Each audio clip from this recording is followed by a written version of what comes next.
muito bem-vindos a mais um episódio do Pod Bem, do podcast sobre a vida de empreendedores brasileiros que se aventuram, se arriscam e empreendem fora do Brasil. Você que está nos ouvindo, você que está nos assistindo, seja muito bem-vindo. Mais uma história, mais história aí de comprometimento, de aventura, de empreendedorismo na veia. É isso que a gente está aqui. Hoje a gente está aqui com a Kika. Veio lá de... Dourados. Isso daí, terra dos cantores. Diz que é. Me conta um pouco, Kika. Conta um pouco quem é a Kika, de onde que veio, os projetos, de onde surgiu a veia empreendedora. Primeiramente, muito obrigada pelo convite. Prazer estar aqui. Missão difícil, vim pós-maridão. Detalhe importante, né? Isso daí. Quem assistiu o nosso primeiro episódio, quando a gente estreou, há um mês e pouco atrás, foi o Paulinho. Assiste lá de novo, é o esposo da Kika, ela teve com a gente aqui nos bastidores. Hoje é o Paulinho que tá aí também com a gente. O pessoal do Instagram, que tá como a gente falou aquele dia, que tá aí no camarote, sejam muito bem-vindos. Vocês vão assistir alguns trechos aí com a gente, ao vivo. E daqui a alguns dias vai estar toda essa entrevista lá na rede vizinha. Não vou falar onde é não, que aí... Vai que derruba a live, vai que derruba. Tá bom? Sejam muito bem-vindos e acompanhem com a gente aí também. Pois é. Maridão subiu a régua lá em cima, né? Então aí vem depois dele, a gente fica meio... Tô nervosa hoje. Fica à vontade. Nenhuma pergunta... crítica, nada político, então nada tá tudo certo. De saúde, vacina. Nossa Senhora, nada contra a parede. Tá tudo certo, isso nada daí. Esconder, um livro aberto. Mas, pois é, muito obrigada pelo convite. É um prazer estar aqui, adorei a ideia. Amo essa ideia de falar sobre. Eu já falo pouco, né? Então, falar sobre coisas que eu gosto, coisas que eu entendo. E quando eu me identifico muito em passar por desafio e aí ajudar quem tá vindo atrás. Igual quando ele não morava aqui, falava para ele... Quando você chegar aqui, se você passar por 70% que eu passei, tá ótimo. Não passe pelas mesmas coisas, não. Se eu puder abreviar o caminho de alguma forma, eu vou fazer. Essa trilha eu já abri. Exatamente. E a Kika, cara, que história louca. Quem é a Kika? A Kika sou eu, na mais pura essência e verdade. E de formações e diversões da Kika tem a bailarina, tem a advogada, tem a professora, tem a empresária, tem a esposa... E sempre buscando crescer, assim. Eu sou uma busca incessante, então por isso que muda tanto. Não, mas agora eu fiquei curioso, assim. Todo entrevistado que vem aqui conversar um pouco com a gente sempre conta uma coisa que a gente não espera. E eu até gosto que não saber, assim, a prévia para ter essa surpresa. Então, é advogada também? Sou advogada. Número de OAB tirado, tudo certinho. Sou advogada no Brasil. Mas licenciei, não quis exercer, porque... Aqui, então vamos lá. Aqui que ela é bailarina. Ela fez e ela dança balé clássico há 25 anos. E junto com isso tem uns 15 anos de experiência em outras modalidades de dança. Então, eu fiz aniversário de 3 anos, eu fazia balé fazia 6 meses. Então, eu comecei em janeiro, em julho eu fiz aniversário de 3 anos. Então, sempre dancei. Isso veio por inspiração principalmente da minha irmã. Minha mãe fez balé quando era na infância. Minha irmã é mais velha, 5 anos. Aí a minha mãe colocou minha irmã no balé. E aí eu já cresci naquele meio, vendo festival, vendo não sei o que. E queria ir junto. E era e ainda é, em muitos âmbitos, minha maior inspiração. Então, fiz balé desde sempre. Chegou na fase ali da adolescência, que é a fase que muita menina deixa o balé, porque você começa a escolher, né? O aniversário do amiguinho ou o ensaio. E eu sempre levei muito a sério. Então, eu era a amiga que falava, não, desculpa, eu não posso ter ensaio. Não posso, eu tenho ensaio. Tô competindo. Quando eu tinha 10 anos, eu pedi para a dona da academia que eu fazia balé para eu ser assistente, para eu ser monitora do baby class, das 3 a 5 anos. Então, eu tinha 10... E eu era assistente das que tinham 5 anos mais novos que eu. Virou professora, assistente. Eu virei assistente. Então, era uma criança cuidando de outra criança. Quando eu tinha 15 anos, eu me formei em balé clássico. Foram 13 anos de formação. Quando eu tinha 14, um ano antes de eu me formar oficialmente, eu fui oficialmente contratada. Lá no Brasil, com carteira assinada, tal, não sei o quê. E aí foi quando eu assumi a minha turma própria. Porque com 10 anos eu comecei a estagiar, com 13 anos eu comecei a substituir da aula por conta, E aí, com 14, eu tive a proposta de emprego, fui contratada. Então, desde os meus 15 anos, 14, 15 anos, eu trabalho e dou aula de balé.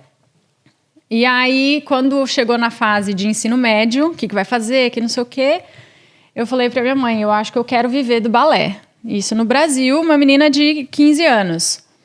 E balé. E balé. Viver de arte no Brasil.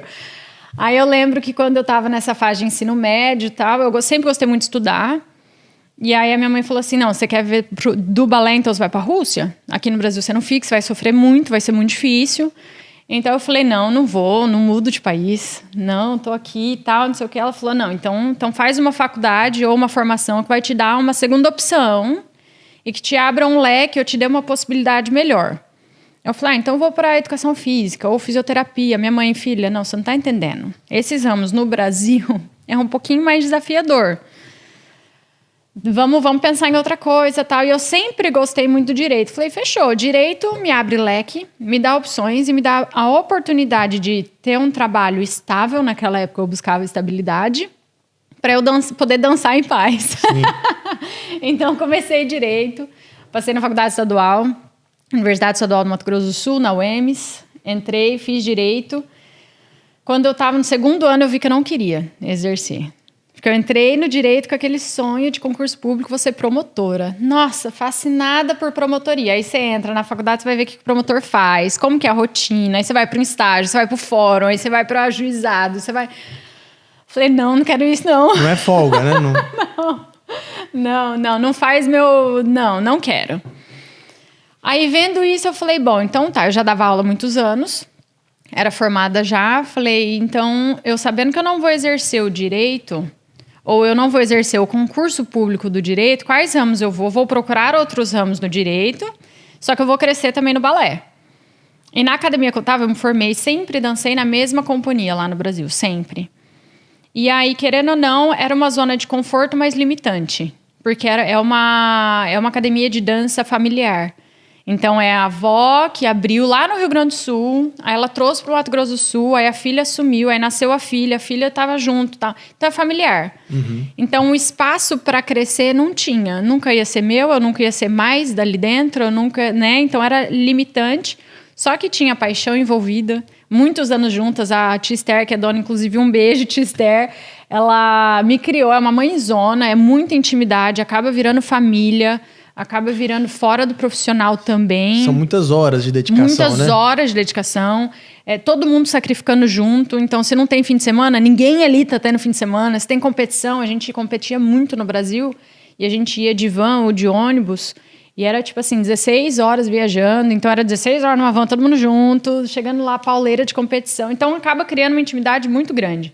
Então, era limitante ali. Aí eu falei, tá, como que eu vou criar asas... mas sem desmamar, porque eu não queria desmamar. E eu já estava num patamar, quando eu estava no segundo ano de faculdade, eu estava num patamar confortável no seguinte sentido, eu tinha a minha carreira bem estabelecida, eu era muito bem reconhecida, eu tinha o meu status, eu tinha o meu nome na minha cidade, então tudo isso me valorizava. E aí eu não queria desmamar aquilo, porque ia ser mais difícil, né? E sair da zona de conforto é difícil e dói muito. Então, o que eu fiz? Tinha uma cidade vizinha da minha, 15 minutos, então realmente vizinha, com, sei lá, 30 mil habitantes, eu não faço ideia quantos habitantes tem em Itaporã. Eu falei, eu vou abrir uma academia lá. Que daí sou só eu, não tinha pessoa dando balé lá. Falei, você só eu e eu trago meu currículo da cidade vizinha. Todo mundo em Itaporã buscava tudo em Dourados, médico, escola, não sei o que. Eu falei, não, eu vou trazer pra cá. Abri meu próprio estúdio, no segundo ano de faculdade. Então, eu fazia direito, eu dançava pra mesma companhia que eu sempre dancei e abri o meu próprio estúdio. Já começou a loucura, tudo ao mesmo tempo. Aí eu falei, bom, na faculdade foi aquele ponto decisivo que eu falei, eu tô no segundo ano, ou eu paro e largo, e eu vou mergulhar em outras coisas, ou eu termino. Nessa decisão em abrir estúdio e tal, já foi pro metade do segundo ano do direito. Falei, bom, metade da faculdade já foi, são 5 anos, 2 anos e meio já foi. Vou terminar, vamos terminar. Só que eu sou muito determinada a ponto disso até encobrir um pouco da minha personalidade em muitos aspectos. Então, assim, se eu ponho na cabeça eu vou terminar. E aí eu vou terminar, mas eu vou só terminar e me formar. Porque no Brasil, né, você não termina direito, você não é advogado. Tem que tirar o OAB. Sim. Falei, não, então aí eu sempre fui muito, assim, certa com datas, com tudo. Eu coloquei na minha cabeça, não, então, ó, no 4º ano eu vou prestar OAB, vou apresentar TCC, vou terminar tudo, pro meu 5º ano de faculdade ficar folgado e eu já começar a turbinar as minhas coisas que eu vou fazer assim que eu sair da faculdade. E assim foi. Só vou cumprir tabela. Exatamente. E assim foi. Eu, no 4º ano de faculdade, eu fiz meu TCC, deixei tudo pronto. Aí, assim que pôde fazer a OAB, prestei a OAB, passei na OAB, apresentei meu TCC, defendi, aprovei tudo. E aí, no último ano de faculdade, eu já estava tranquila, porque era só as matérias e carga horária, e turbinando o meu próprio estúdio na cidade vizinha. E aí, começou essa veia de ser dona, porque eu era a expert. Eu sempre fui a bailarina. Nunca tive responsabilidade administrativa, e como faz, e como... Aí, foi descobrindo tudo isso. Foi muito desafiador, mas era gostoso, assim. E aí eu também via, me animava, mas ao mesmo tempo, às vezes, me desestimulava, que falava, pô, cidade pequena, eu ainda vou ficar limitada, eu ainda não vou ter muito pra onde ir. E assim foi indo. Então, a veia empreendedora, eu acho que surgiu lá. Mas com muito medo e tipo assim, nossa, isso aqui talvez não seja pra mim. E você viu isso dentro de casa? De onde que surgiu em você, assim, a herança empreendedora nasceu em você ou isso veio dos pais ou dos avós? De jeito nenhum. Não. Em casa, eu tenho 2 realidades opostas. A minha mãe é concursada pública, então ela é há 30 anos. Então eu tenho a realidade da estabilidade, que é o que a gente busca no Brasil. Da concursada, não interessa o que faça, o salário tá na conta, vai ali, tá ali. E o meu pai, ele é autônomo. Com o meu pai sendo autônomo, eu vi a realidade oposta da concursada, que depende de você. Se tem trabalho, você recebe. Se não tem, você não recebe. Tinha meses que meu pai, como autônomo, fazia muito mais que a minha mãe. E tinha meses que meu pai não fazia nada e minha mãe... Então, tinha essas 2 realidades opostas dentro de casa. E vendo essas 2 realidades, eu sempre me interessei pelo vou pro concurso, a estabilidade. Ainda mais que eu queria dançar em paz. Não quero sofrer, né, assim? Eu quero meu salário na conta e eu dançando em paz. Porque o meu salário é garantir família. Eu sempre sonhei em casar, ter filho e família. Vida de bailarina já não combina muito com isso. Porque quando você tá grávida, você tem que pedir uma licença, parar e tal. Então vem esse conflito. E aí, sabendo que eu não ia advogar nem nada, eu falei, não, ainda vou tirar a OAB e vou para algum concurso que me possibilite...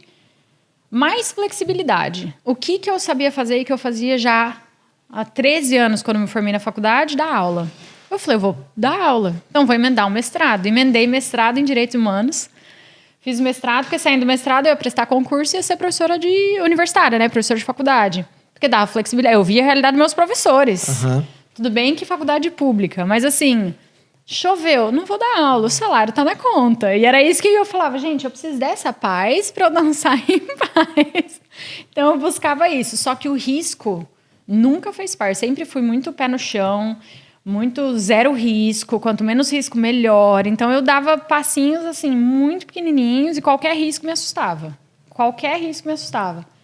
E aí eu tive uma virada de chave que comecei a arriscar muito em tudo, em todas as áreas da minha vida, e foi assim que eu vim parar no Canadá. E essa experiência sua de business, eu não sei como funciona estúdio, né? Porque, na verdade, é um estúdio mesmo, né? Você tem que licenciar ele em algum lugar, registrar, abrir uma empresa mesmo, um CNPJ, fazer toda aquela parte burocrática da atividade? Então, no Brasil, é um déficit bem grande na área artística da dança no Brasil. Porque qualquer pessoa... Eu vi essa realidade de perto, inclusive de alunas minhas, que não chegaram a se formar ou desistiram antes e começaram a dar aula em outros lugares. E eu falava, gente, mas tem que ter um órgão para ele. Porque a gente tem um órgão, né? O CRF, os conselhos regionais. Tem de medicina, tem de farmácia, tem da veterinária, tem de todas as profissões e tem o da educação física. Então, uma pessoa não pode ir lá na academia ser personal trainer se ele não é educador físico. Ele não pode, um fisioterapeuta não pode exercer. Mas no balé, na dança, não tem. A pessoa fez 2 anos ali de dança de salão, ela fala, eu sei dar aula, vou dar aula. Ela dá aula e não tem essa fiscalização. Só baseado na habilidade e na reputação. Exatamente, assim. Exatamente. E aí vem, por exemplo, um obstáculo que eu tive assim no início foi, eu tinha a habilidade, eu tinha a graduação, eu tinha a reputação. Então, o meu valor era em torno de tudo isso. Pô, o que eu construí até aqui é o que vale na minha aula, é isso. E era tipo assim, nossa, não, muito caro. Não, vou ali porque a Mariazinha ali na casa dela, na sala de estar, ela dá aula de balé também pra criança. Pôs um espelho na sala e virou uma... Exato. E eu sempre gostei muito de dar aula pra criança. Só que pelo incrível que pareça, é o mais difícil dar aula pra criancinha pequenininha. E é o mais difícil tecnicamente e a sua maior responsabilidade ética. Porque você está lidando com o corpo em formação, com fisiologia, com anatomia. E muita gente acha que dar aula de balé para criança é ir lá e fazer palhaçada. Põe a música aí e deixa pular, deixa a criança correr. E que faz parte. Você tem que ser um artista para você dar aula para uma criança. Só que é muita coisa assim. Aí você começa a entrar nesse mundo, você vê muito absurdo. E isso indignava muito. E aí, quando eu escutava de pessoas, tipo, dos pais, quando vinham pedir orçamento, alguma coisa, eu passava o preço. Na época eu nem lembro quanto que era, mas, enfim, é esse preço aqui, a mensalidade do balé. Nossa, mas só pra fazer balé? Se é só pra fazer balé, então dança com a tua filha em casa. Põe na TV, sabe? põe no YouTube. Põe no YouTube. Então esses desafios tinha, assim, e me desestimulava porque eu via o obstáculo. Eu vi o risco de eu estar investindo, tipo, e se eu parar mestrado, para tudo investir nisso? Tem esse risco. E se eu não tiver aluna? E esse risco sempre me travou. Sim. Sempre. Por questão de eu ter em casa a realidade, tipo assim, não, se eu tiver um concurso aqui me pagando por mês, aí eu arrisco tudo. Mas fazer daquilo meu full time, que a gente fala, né? Precisar tirar daquilo o meu alimento. Exatamente. Isso me dava medo, isso me travava. Aí você formou...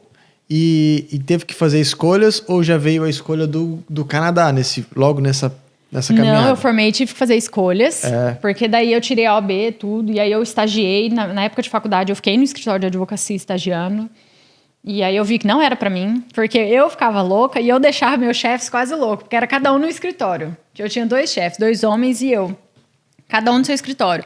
A cada 10 minutos eu levantava, ia lá, ia tomar um tereré, que a gente toma lá, eu ia fazer alguma coisa. Ele falava, pelo amor de Deus, volta pro teu computador. Porque eu sempre trabalhei desde cedo, só que dando aula. Então é muito ativo.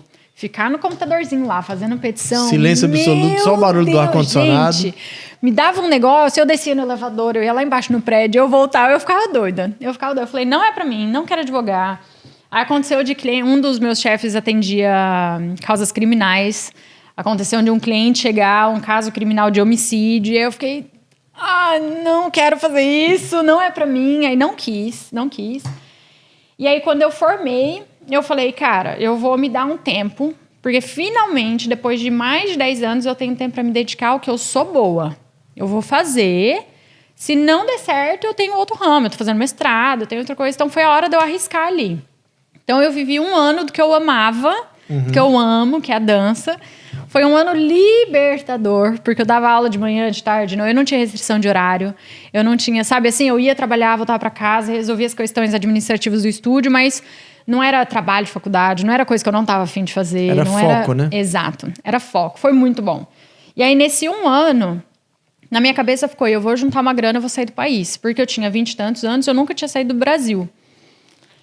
Falei, eu vou fazer uma viagem e tal. Aí... acabou que deu tudo certo, comecei a cotar pra onde, não sei o quê. Fui fazer um intercâmbio de curto prazo na Europa. Aproveitei que estava lá, fiz um Eurotour. Então, fiquei 2 meses na Europa, 1 mês de intercâmbio, 1 mês viajando.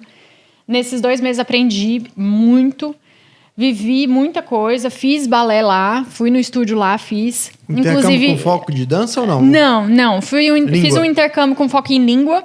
Só que o intercâmbio eram 20 dias só de aula de inglês, porque eu me formei, no Brasil eu me formei em cultura inglesa, fiz CCAA, etc. Só que a gente não tem um contato com a língua, né? Então não pratica, não é a mesma coisa. Eu tinha um conhecimento técnico. Aí eu falei, eu vou sair do Brasil até para isso, para desenvolver essa habilidade e ver se eu fico fluente. Eu sempre tive essa vontade. Aí fiz meu intercâmbio para Londres, aí fui fazer aula de balé lá, e o Royal Ballet é de Londres, né? Fiz aula de balé lá, tudo, e morei lá. Intercâmbio curto prazo e fiz um Eurotour. Amei, desenvolvi bastante meu inglês, aprendi bastante, passei sufoco, porque eu fui viajar sozinha. Primeira vez saindo do país e sozinha. Melhor coisa que eu já fiz. Quando eu voltei, eu indicava pra todo mundo. Todo mundo falava, nossa, tô querendo viajar com a minha amiga? Não, vai sozinha. Vai sozinha, vai com ninguém não, vai sozinha. Passa o aperto sozinha. É muito bom viajar sozinha, é muito gostoso. Você passa sufoco, mas nossa, é libertador. E aí, nessa viagem, parece que fez assim, sabe? Muita coisa abriu, muita coisa limitante, tipo, não, calma, isso aí não é o limite, não. Tem outros jeitos, tem outras formas. E aí, nessa viagem, conheci gente de tudo quanto é lugar do mundo. Inclusive, eu passei o meu ano novo naquela época, naquela viagem em Paris, só com o brasileiro. Tudo pessoas X que eu encontrei no hostel que eu fiquei, tipo, vamos pra torre, vamos, enfim. Então, você conhece muita gente. Quando você vai sozinho, você se abre muito mais a isso. Sim. Você conhece muita gente. E aí, eu conheci uma pessoa que era do Canadá. Como eu nunca tinha saído do país, Canadá, pra mim, era Montreal, Vancouver, Quebec, as cidades famosas, Toronto, etc. Aí, de onde você é? Sou do Canadá. E você? Brasil. De que cidade? Winnipeg. Eu falei, nossa, nem sabia que existia. Não, é uma cidade pequena. Daí você? Mato Grosso do Sul. Não. Beleza. Quando eu voltei pro Brasil, eu comecei a adicionar no Instagram e pesquisar tudo sobre todo mundo que eu tinha conhecido. Tinha gente de muito lugar do Brasil, tinha chinês, tinha coreano, tinha canadense, tinha americano. Cara, tinha uma galera muito massa, assim.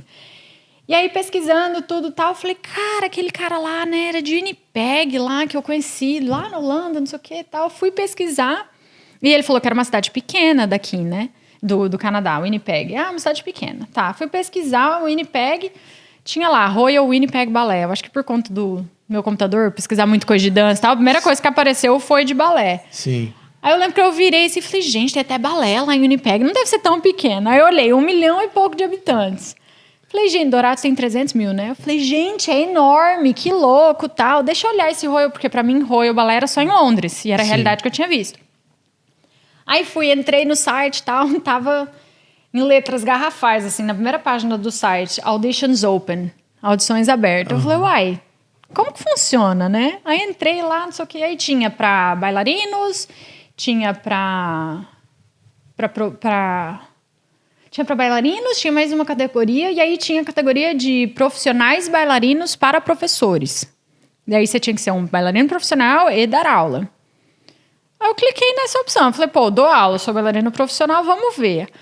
Aí comecei a ler como é que funciona, tá, 2 fases de audições, a primeira pode ser online. Eu falei, quer saber? Isso era fevereiro de 2019.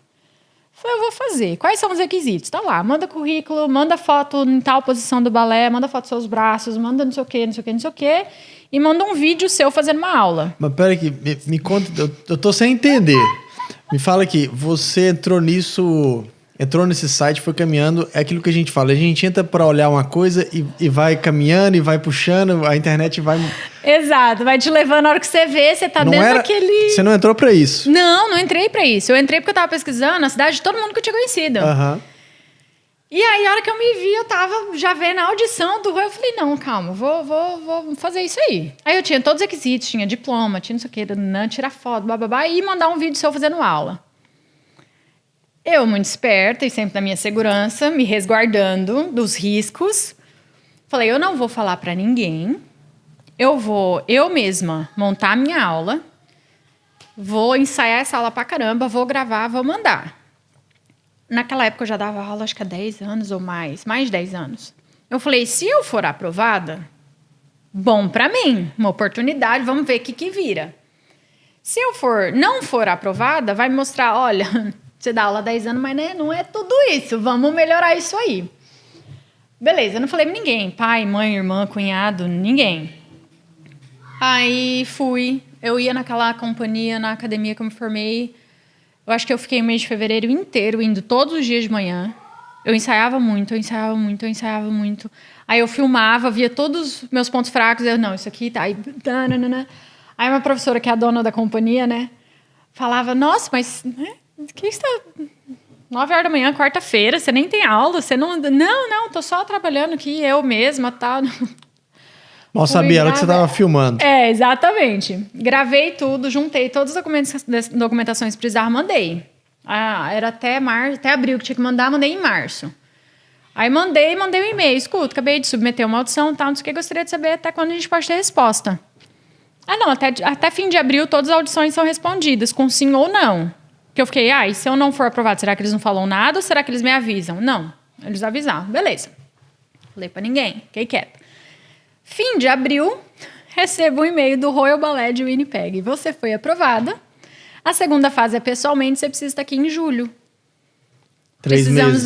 Precisamos da sua confirmação, você vem. Eu gritava. Minha mãe tava em casa na hora. O que tá acontecendo? Eu falei, mãe, então, senta. Deixa eu te contar. 2 meses atrás, eu fiz isso, o olho da minha mãe foi ficando desse tamanho, Eu falei, e aí eu passei. Ela gritava. Eu e ela gritava, e todo mundo gritava. Falei, então, eu preciso, em 3 meses, eu tô indo embora pro Canadá. Ela, não, mas é só uma audição. Eu falei, não, você não tá entendendo. Eu tô indo. Eu não vou pra lá fazer uma audição. Eu vou. Já passou, já. Já é. Se é a segunda fase, eu vou de corpo e alma, que eu precisar fazer. Eu vou fazer. Se eu vou até lá, tá. O que precisa? Precisa de visto. Eu falei, que é isso, né? Como assim? Como? Que visto? Tá. Fui falar com a mesma pessoa que organizou a minha viagem pra Europa.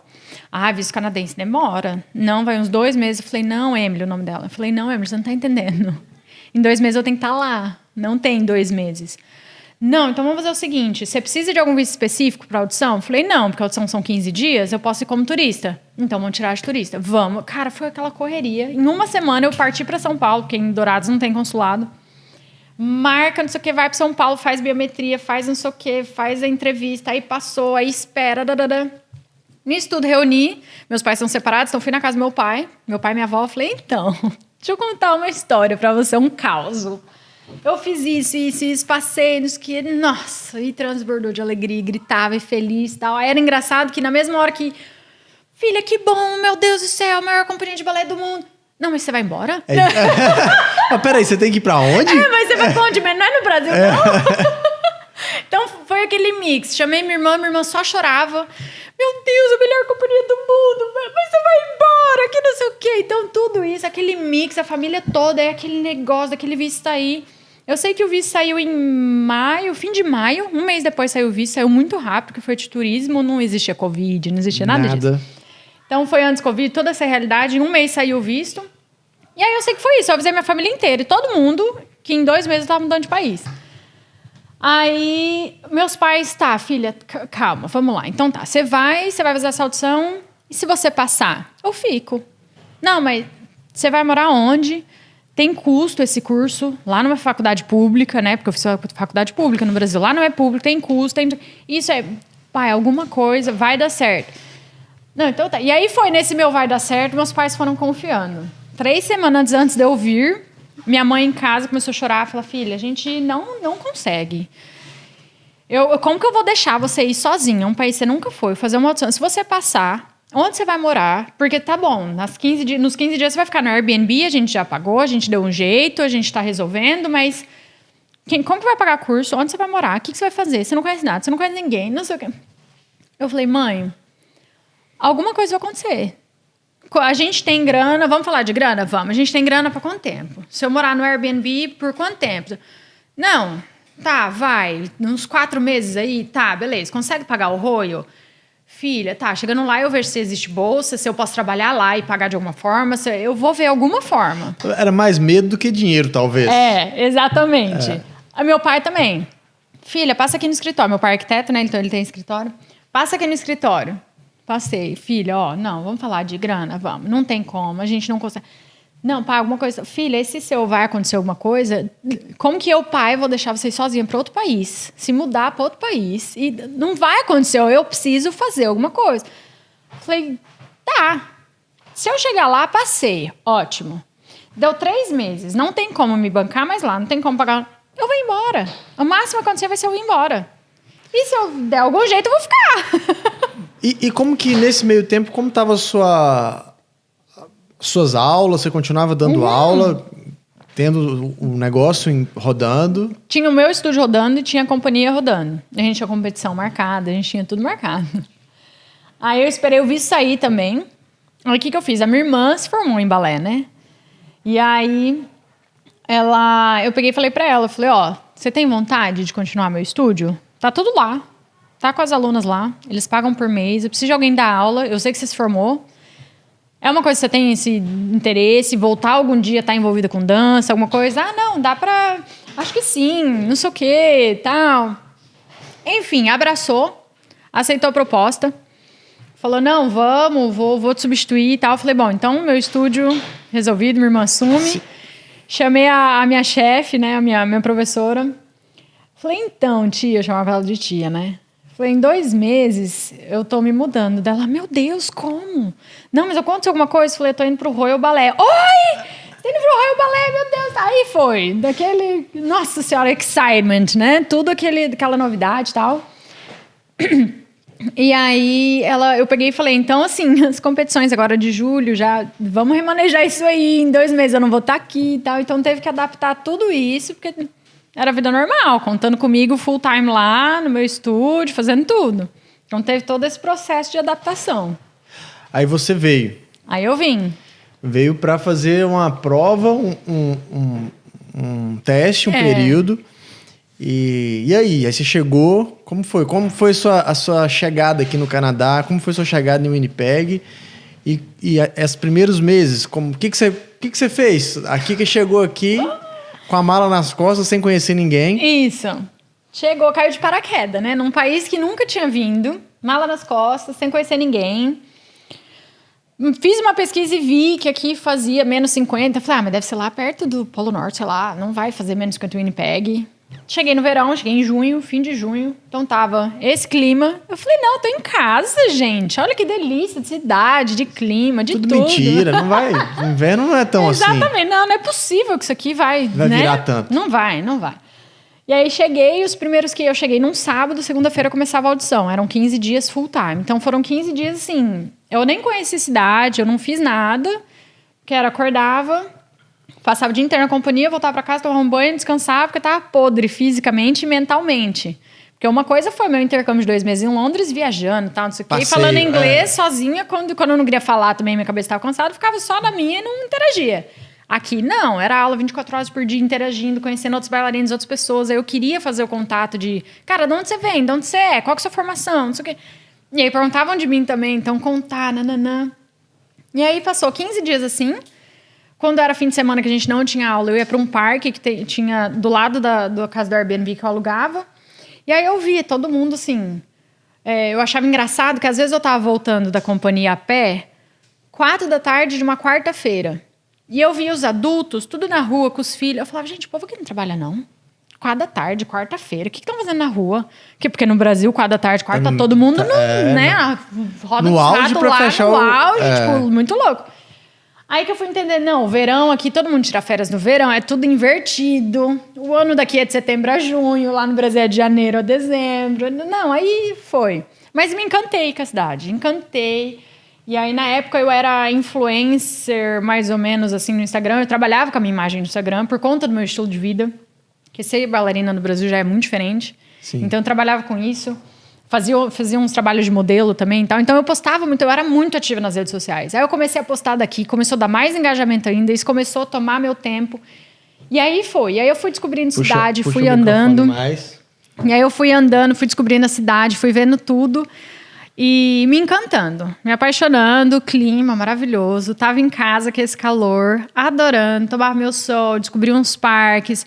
A segurança me encantava. Eu saía sozinha e eu só andava a pé, porque eu não sabia nem como pegava ônibus, precisava de passe, não precisava. Isso eu fui descobrir depois, quando, você vai ficar aqui, você aprovou, você vai mudar aqui pra cá? Então vamos descobrir. Mas eu andei a pé por muito tempo e nunca me senti, assim, com medo em lugar nenhum.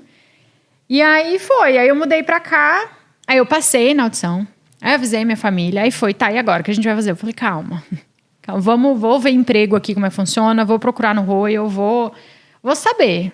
Fui descobrindo. E aí fui procurando e nada. Passou 1 mês que eu tava aqui e nada. Passou 2 meses e nada. No segundo mês, meus pais já estavam, filha, pelo amor de Deus, o que você vai fazer?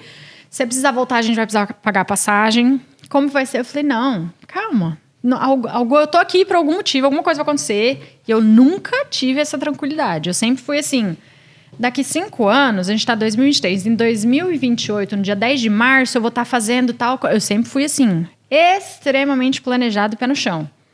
Então, pra minha família, já me ver correndo todos esses riscos e nessa tranquilidade, eles estavam mais da vez que eu. Eu posso falar que quando a pessoa pensa em empreender, ela fala assim, olha, vou rasgar todos os meus planejamentos, vou rasgar todas as minhas previsões, porque quando a pessoa imigra ela é tudo isso novo. Acaba. Cada dia é um dia...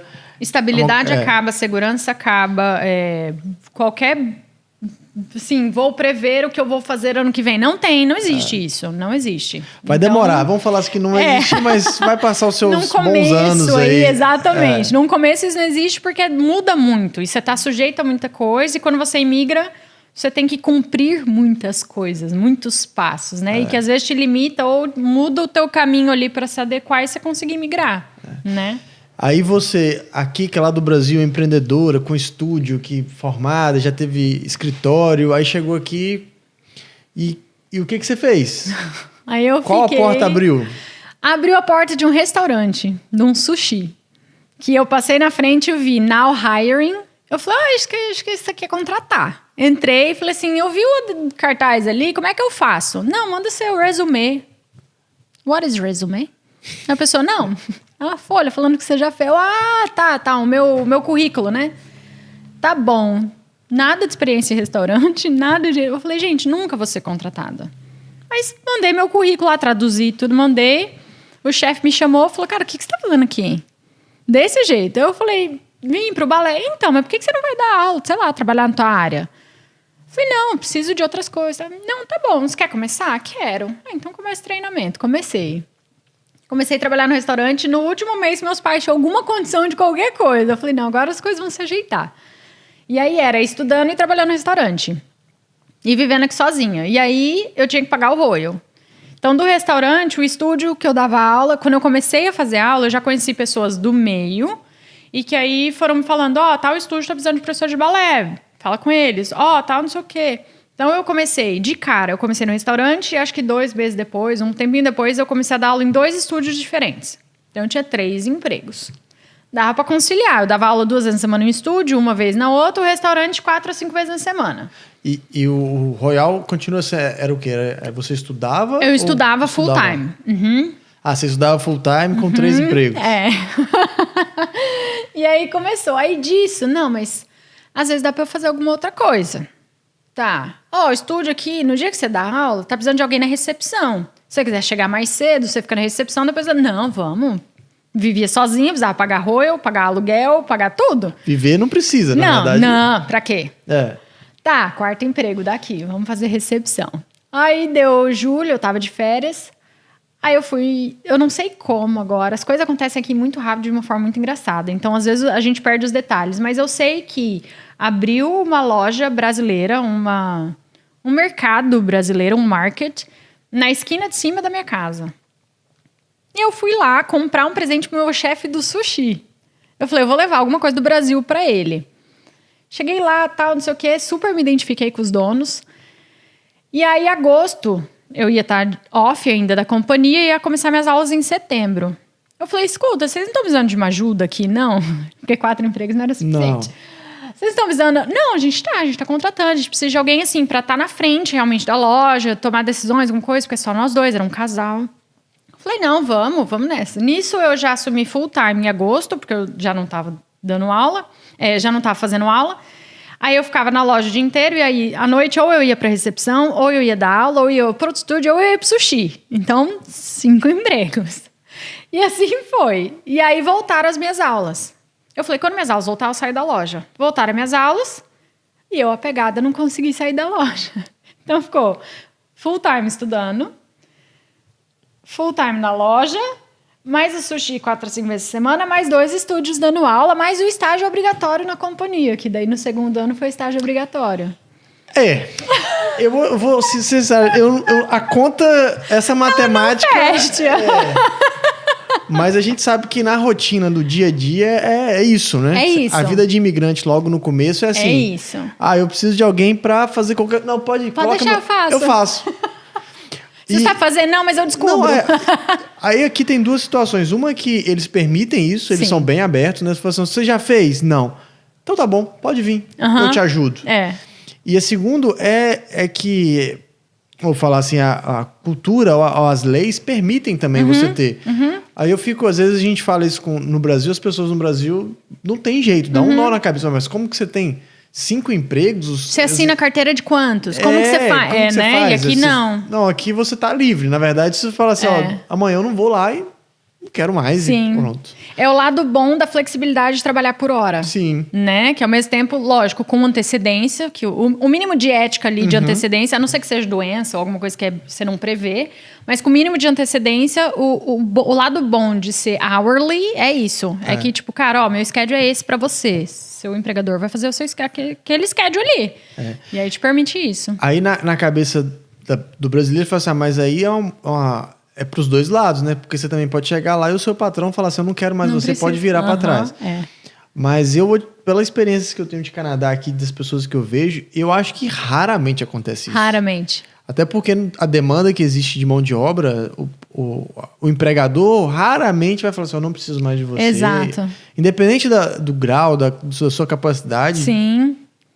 Eles vão sempre precisar. Exato. Ainda mais que o Canadá é um país bebê, né? A gente tá num país bebê, então mão de obra aqui é muito valorizada e a demanda é grande. Então... E lá nessa loja brasileira, você começou a ter um pouco, pelo que você falou, um pouco da experiência de gestão da loja, conhecia mais. Voltou assim, acendeu de novo alguma coisa nisso? Total. Falou assim, rapaz, eu quero ter a rédea de algum negócio. Total. E aí eu fui criando também muita intimidade, muita liberdade com os donos. A gente acabou morando junto. Morando junto, não. Acabou que eles me acolheram numa fase difícil financeira minha. Falaram, vem, que a gente tá indo pra uma casa grande. Eles estavam mudando de um apartamento pra uma casa grande. Falaram, a gente tem um basement. Para de pagar aluguel, vem. Então me acolheram, morei de favor com eles mais de ano. E a gente foi criando essa relação e eles são, assim, pessoas brilhantes. Principalmente o cara, né? O nome dele é Lucas. Ele tem uma mentalidade pra negócio, assim, cara, bizarra. Uma visão, sabe, que não tem limite? Nossa, vou criar tal coisa. Pô, mas tem esse obstáculo. Não, mas é esse obstáculo. Ele já vem com solução e problema e solução e tal. Então, me acendeu isso. Vamos trazer ele aqui, então. Depois você vai me passar o contato. Com certeza. E aí, eu sei que eu ainda falava pra ele, eu falava, cara... Eu te ajudo em organizar a loja, sempre gostei de organizar estoque, fazer coisa administrativa, mas vender não é meu forte. Ele, não, você vai ficar na loja no começo, vai ficar comigo, a gente vai vendo, vou te passando as coisas, não é muito difícil, não sei o quê, você só tem que explicar as coisas, nanã. Me ensinou muito, e aí chegou num ponto, ele falou assim, cara, você vende até qualquer coisa que der na sua mão, você é boa vendedora. Eu falava, Lucas, não tenho essa confiança. Ele falou, você sabe vender. Você só precisa saber que você sabe vender. Quando você entender isso, você vai vender muito bem. E isso me alimentava. Eu falava, cara, que mais? Eu gostava. Era o emprego que eu mais gostava de ir. Era o da loja. Dos 10? Dos 15 da semana. Era o emprego que eu mais gostava de ir. Cansava. Às vezes cansava mentalmente do inglês, de você ter que ficar explicando coisa brasileira para canadense. Às vezes não entende. Às vezes, sabe assim? É igual, gente. O maior desafio meu na loja, eu lembro... Foi um cara que entrou e começou a me perguntar do Guaraná. O que é um Guaraná? É um pop drink. A gente vende em lata, né? Então eu falei, é um refrigerante, é um canned drink, é um pop. Tá, mas o que é? É tipo Coca? Não, Coca é Coca, Guaraná é Guaraná. Aí você fala assim, abre aqui, toma, prova. Cansei, deu. Pior. Aí tá, mas é feito do quê? É feito de um negócio chamado Guaraná. Mas o que é Guaraná? Gente, é uma planta lá, é uma sementinha. Aí eu entrava no computador da loja, colocava no Google Guaraná imagens, mostrava, isso aqui. Mas a hora que você abre, tem uma semente dentro. Moço, eu não sei, só toma o negócio. Isso me dá um desespero. E explicar tudo isso em inglês. E aí, isso é o inglês, porque eu falo, por mais que a pessoa seja fluente no inglês... Você nunca é fluente em tudo. Você é fluente na sua área de atuação. Sim. Igual, eu entrei no sushi, eu não conseguia atender pedido num telefone. Eu falava inglês fluente, eu morava com 4 canadenses. Eu falava fluente, mas num telefone, não sabia. Tipo, sushi, inglês, onigiri. É nigiri que a gente fala no Brasil, mas até o tico e o teco, sabe assim? Sim. Aí você entende todo o vocabulário daquele universo. Beleza, hoje no restaurante, de olho fechado, eu faço o que for. Eu posso falar que a gente aprende segmentado, né? É bem segmentado. A gente fala assim, não, você fala, não, eu comunico, eu sei conversar, mas agora você vai falar sobre construção. Como é que fala tijolo? Nem sei. Nem aqui tem, porque é madeira, né? Mas então, é tudo por ramo, eu costumo dizer assim. E aí, pela minha variedade de empregos, eu tenho uma variedade de ramos aí, mas são desafios que a gente enfrenta.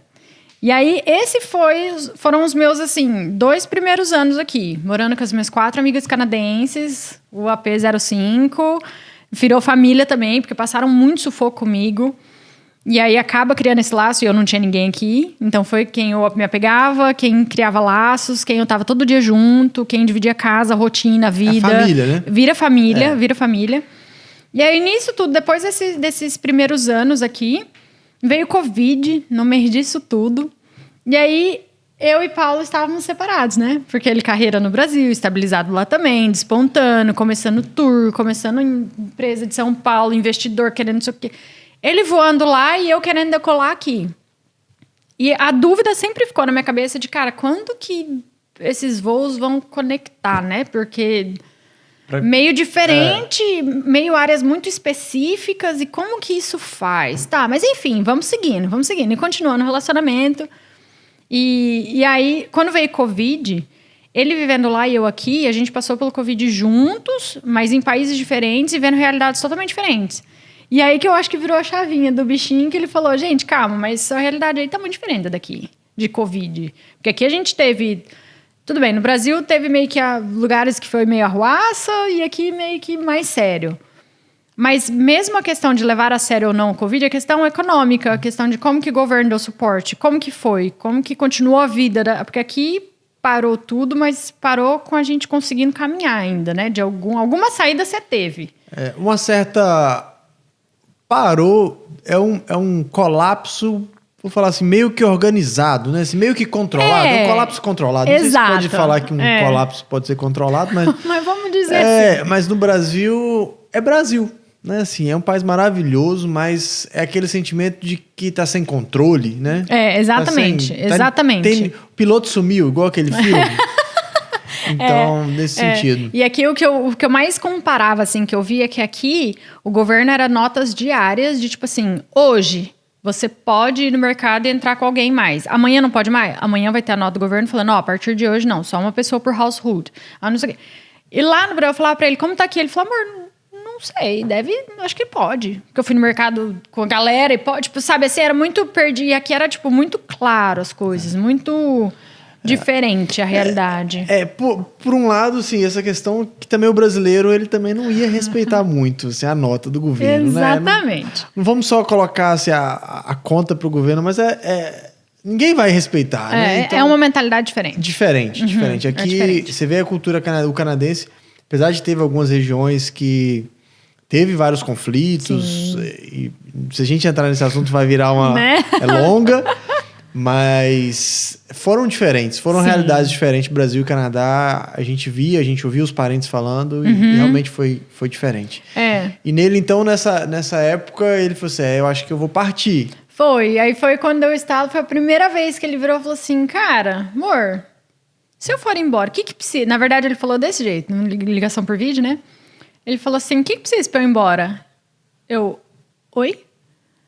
Ele, o que precisa pra eu ir embora? Você deixa de ir embora? Eu falei, não, calma, não brinca assim comigo. Como assim? Não põe esperança que você tá pensando? Vamos esclarecer esse tópico. Dele, não, amor, sério, porque vivendo aqui do jeito que tá e vivendo aí... Ele, no Covid, também passou por várias coisas que abriu muito cabeça. Ele falou, não, tem várias formas de fazer, tem não sei o quê. Eu falei, não, então vamos nessa, vamos ver o que precisa, tal. Daí ele falou, se a gente casar, facilita alguma coisa? Eu falei, calma, aí a gente tá... Você tá propondo que não é assim. Como é que é isso, né? Assim que vai ser o meu pedido? Aí eu, não, facilita a questão de documentação. Daí ele vai, então vamos casar. Eu falei, tá. Sério que eu tô escutando isso? Foi aquele negócio. Aí decidimos, então, não, vamos casar pra vir. Aí foi a notícia pra família, né? Aí todo mundo, você é louca. Porque a gente namorou pessoalmente 4 meses. E aí eu vim embora. E eu me apaixonei pelo Paulo no dia que eu tive o resultado do Royal Ballet. Porque qualquer cara que eu conheço, ou parâmetro nas pessoas que eu já me relacionei antes, qualquer experiência que eu tive em relacionamento, ainda mais que a gente não tava namorando, a gente tava junto.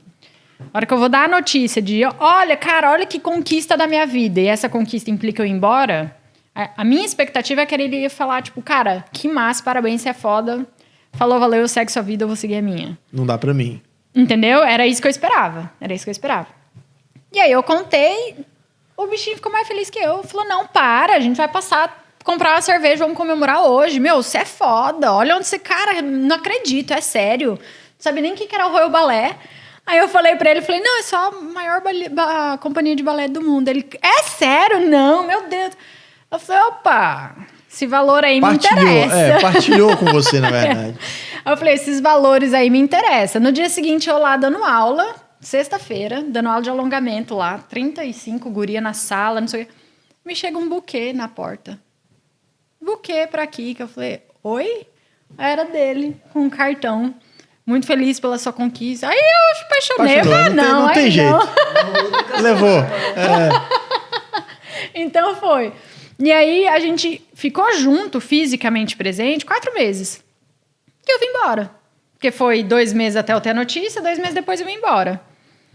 E aí 1 ano depois a louca fala pra família que vai casar com esse cara que ela ficou 4 meses. Família, não, mas calma, filha, não. Calma aí, sabe? Assim, meu pai, minha mãe, minha irmã, tios, tias. É porque não teve o convívio, né? Nem com a própria família. Exato. Né? Não, minha família, tias minhas, tal, não sei o que tem mais liberdade, veio falar. Falou, não, eu entendo que às vezes para documentação ajuda, então casa no civil. Aí você faz documentação, ele muda para aí, vocês vivem primeiro. Se for realmente isso, eu falei, mas se eu tiver que testar... nem vale a pena. Tipo, antiga. Aí uma tia minha, que eu tenho muita intimidade, eu falei, escuta, há 30 anos atrás, quando você casou com seu marido, você testou antes?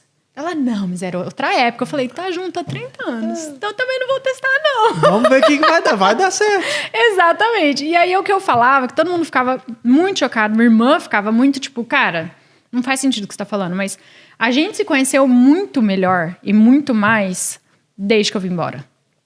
Muito mais. Porque quando você namora alguém, morando na mesma cidade e tal, porque tem o dia a dia, vocês compartilham muita coisa, vocês vivem muita coisa junto, e é isso. Vai ter umas horas que vocês vão estar só os dois, vai ter umas conversas mais cabeça, você vai não sei o que e tal, mas tem muita coisa que você nem toca no assunto, ou que quando começa a despertar de casar, aí que você vai, o que você acha de casamento? Sabe assim? De filho, casar. Ou brigou. Cada um vai pra tua casa. Ou vira pro outro lado da cama e dorme. Ou você tem várias outras coisas pra distrair. Tem a intimidade do casal que distrai de muito problema, que resolve dessa forma. Então, tem várias coisas. A gente não tinha nada disso pra fazer. Era só conversar. Só conversar. Era tipo, foi 1 ano, e 1 ano separado por conta de Covid, sem nem opção de vamos viajar pra nos ver. Não tinha essa opção. Só conversando. Cantor, na noite. Cara, onde ele ia, se ele fazia show na nossa cidade, por exemplo, eu colocava meu celular no não perturbe. Porque todo mundo pelo direct, olha quem tá aqui, olha, ele chegou, olha, fulaninha dali debaixo do palco, olha, não sei o que, nossa senhora. Então, assim, desde situações como ciúme, chateação, falta, saudade, carência, tudo isso tinha que ser verbalizado, não tem outra forma de resolver. E aí você vai abrindo e se expondo numa fragilidade grande, mas que vai aprofundando muito. Então, eu conheci, assim, qualquer coisa que você perguntar da vida do Paulo, em âmbitos, alguma coisa daquele âmbito a gente falou, do pessoal, futuro, o que imagina, como que pensa, relação com a família. Então, foi aprofundando. Vocês estavam sempre sozinhos, conversando, né? Vamos falar assim, vocês tinham sempre a oportunidade de conversar sozinhos sobre alguma coisa. E só conversar. Não tinha outra coisa a fazer. Então, era tipo assim...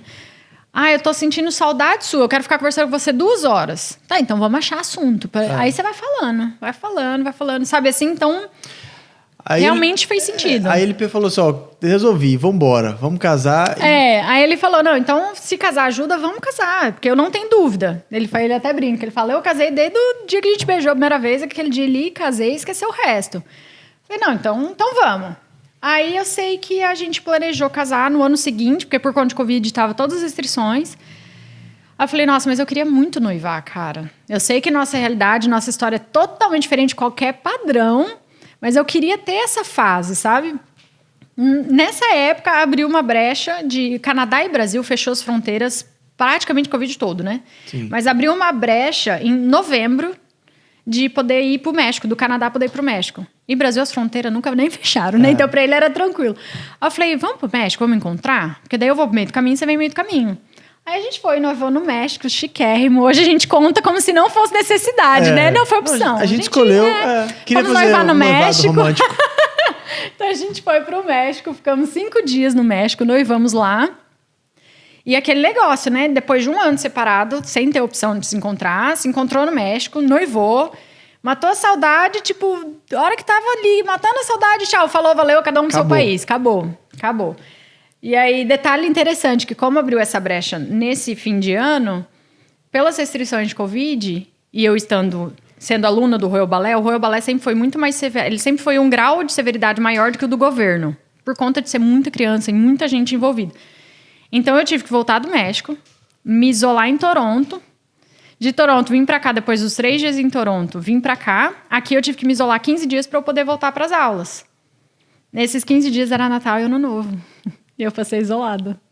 Porque eu falei, não, eu vou pro México noivar. Mas vale a pena, mas... Vale a pena, mas, cara, foi difícil.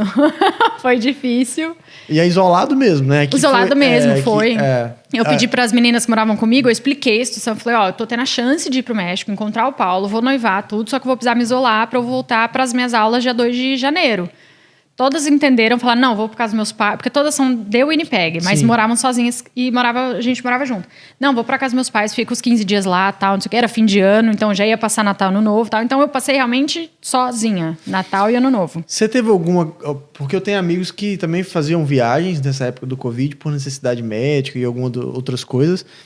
E realmente a polícia, eu não lembro qual é o órgão, mas eles ligavam para checar se a pessoa estava em casa. Sim. Você tá aí, de vez em quando eles faziam aleatoriamente algumas perguntas, assim, algumas ligações para checar. Eu tive, nesse meu isolamento o governo me ligou uma vez, eu acho que eu estava no 8º dia, porque eu acho que de certo passava do 7º, se a pessoa não estava com nenhum sintoma, a pessoa de certo, né, queria sair, alguma coisa, então ligaram no 8º dia. Só que é isso que eu falo, o Royal... Ele não tinha previsão de me ligar. Eles me ligavam em horários aleatórios do dia, mas todos os dias por vídeo, para ver se eu estava em casa.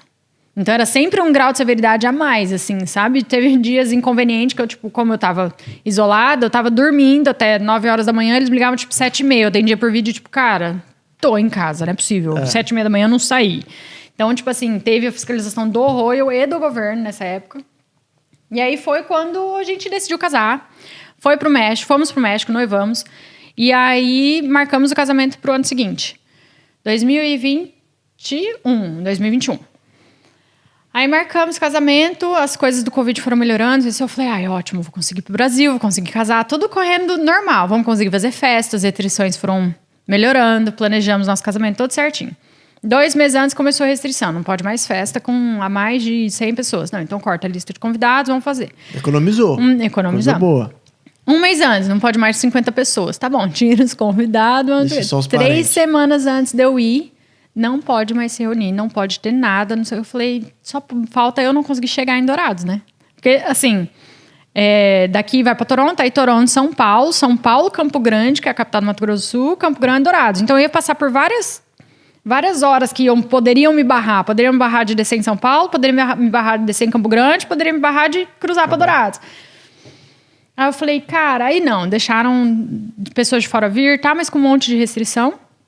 Aí acabou que o nosso casamento foram nossos pais. Inclusive o pai do Paulo mora em outra cidade, tipo, do ladinho ali. Mas com muito medo, porque tava realmente... O nosso casamento foi no auge de uma outra explosãozinha, assim, de Covid. Não conseguiu ir, não foi. Então, foi tipo assim, meu pai, minha mãe, minha irmã, minha avó, todo mundo distante na igreja, só eles, e ainda assim, tudo espalhado. Só nós, casamos, fomos no cartório, casamos, foi isso. Fomos pra casa, jantamos, foi esse o nosso casamento, mas consegui ir. E aí ele falou, não, agora vamos aplicar papelada, vamos embora. Tá, aplicou. É aquela novela de visto que a gente já sabe, demora, apreensão e aquela angústia tal, e agonia, e ansiedade. Saiu o visto dele em novembro, comprou uma passagem em dezembro de 2021, vem embora. Aí chegou aqui, 24 de dezembro. Presente de Natal. Presente de Natal, exatamente. O duro é que 24 de dezembro, lá em Dourados, é 40 graus, né? De noite. Aqui é menos 40 de noite. Ele saiu de lá, tava 37, ele chegou aqui, tava menos 27. Em 24 horas. O bichinho corpo... enlouqueceu. O presidente ficou na cama. Foi, ficou ruim, ficou uns dias. E aí ele... Eu nunca tinha visto neve também, primeira vez que eu vim. E ele também não. Aí ele chegou àquela imensa cidade, tudo branco. É outro cenário, né? É muito...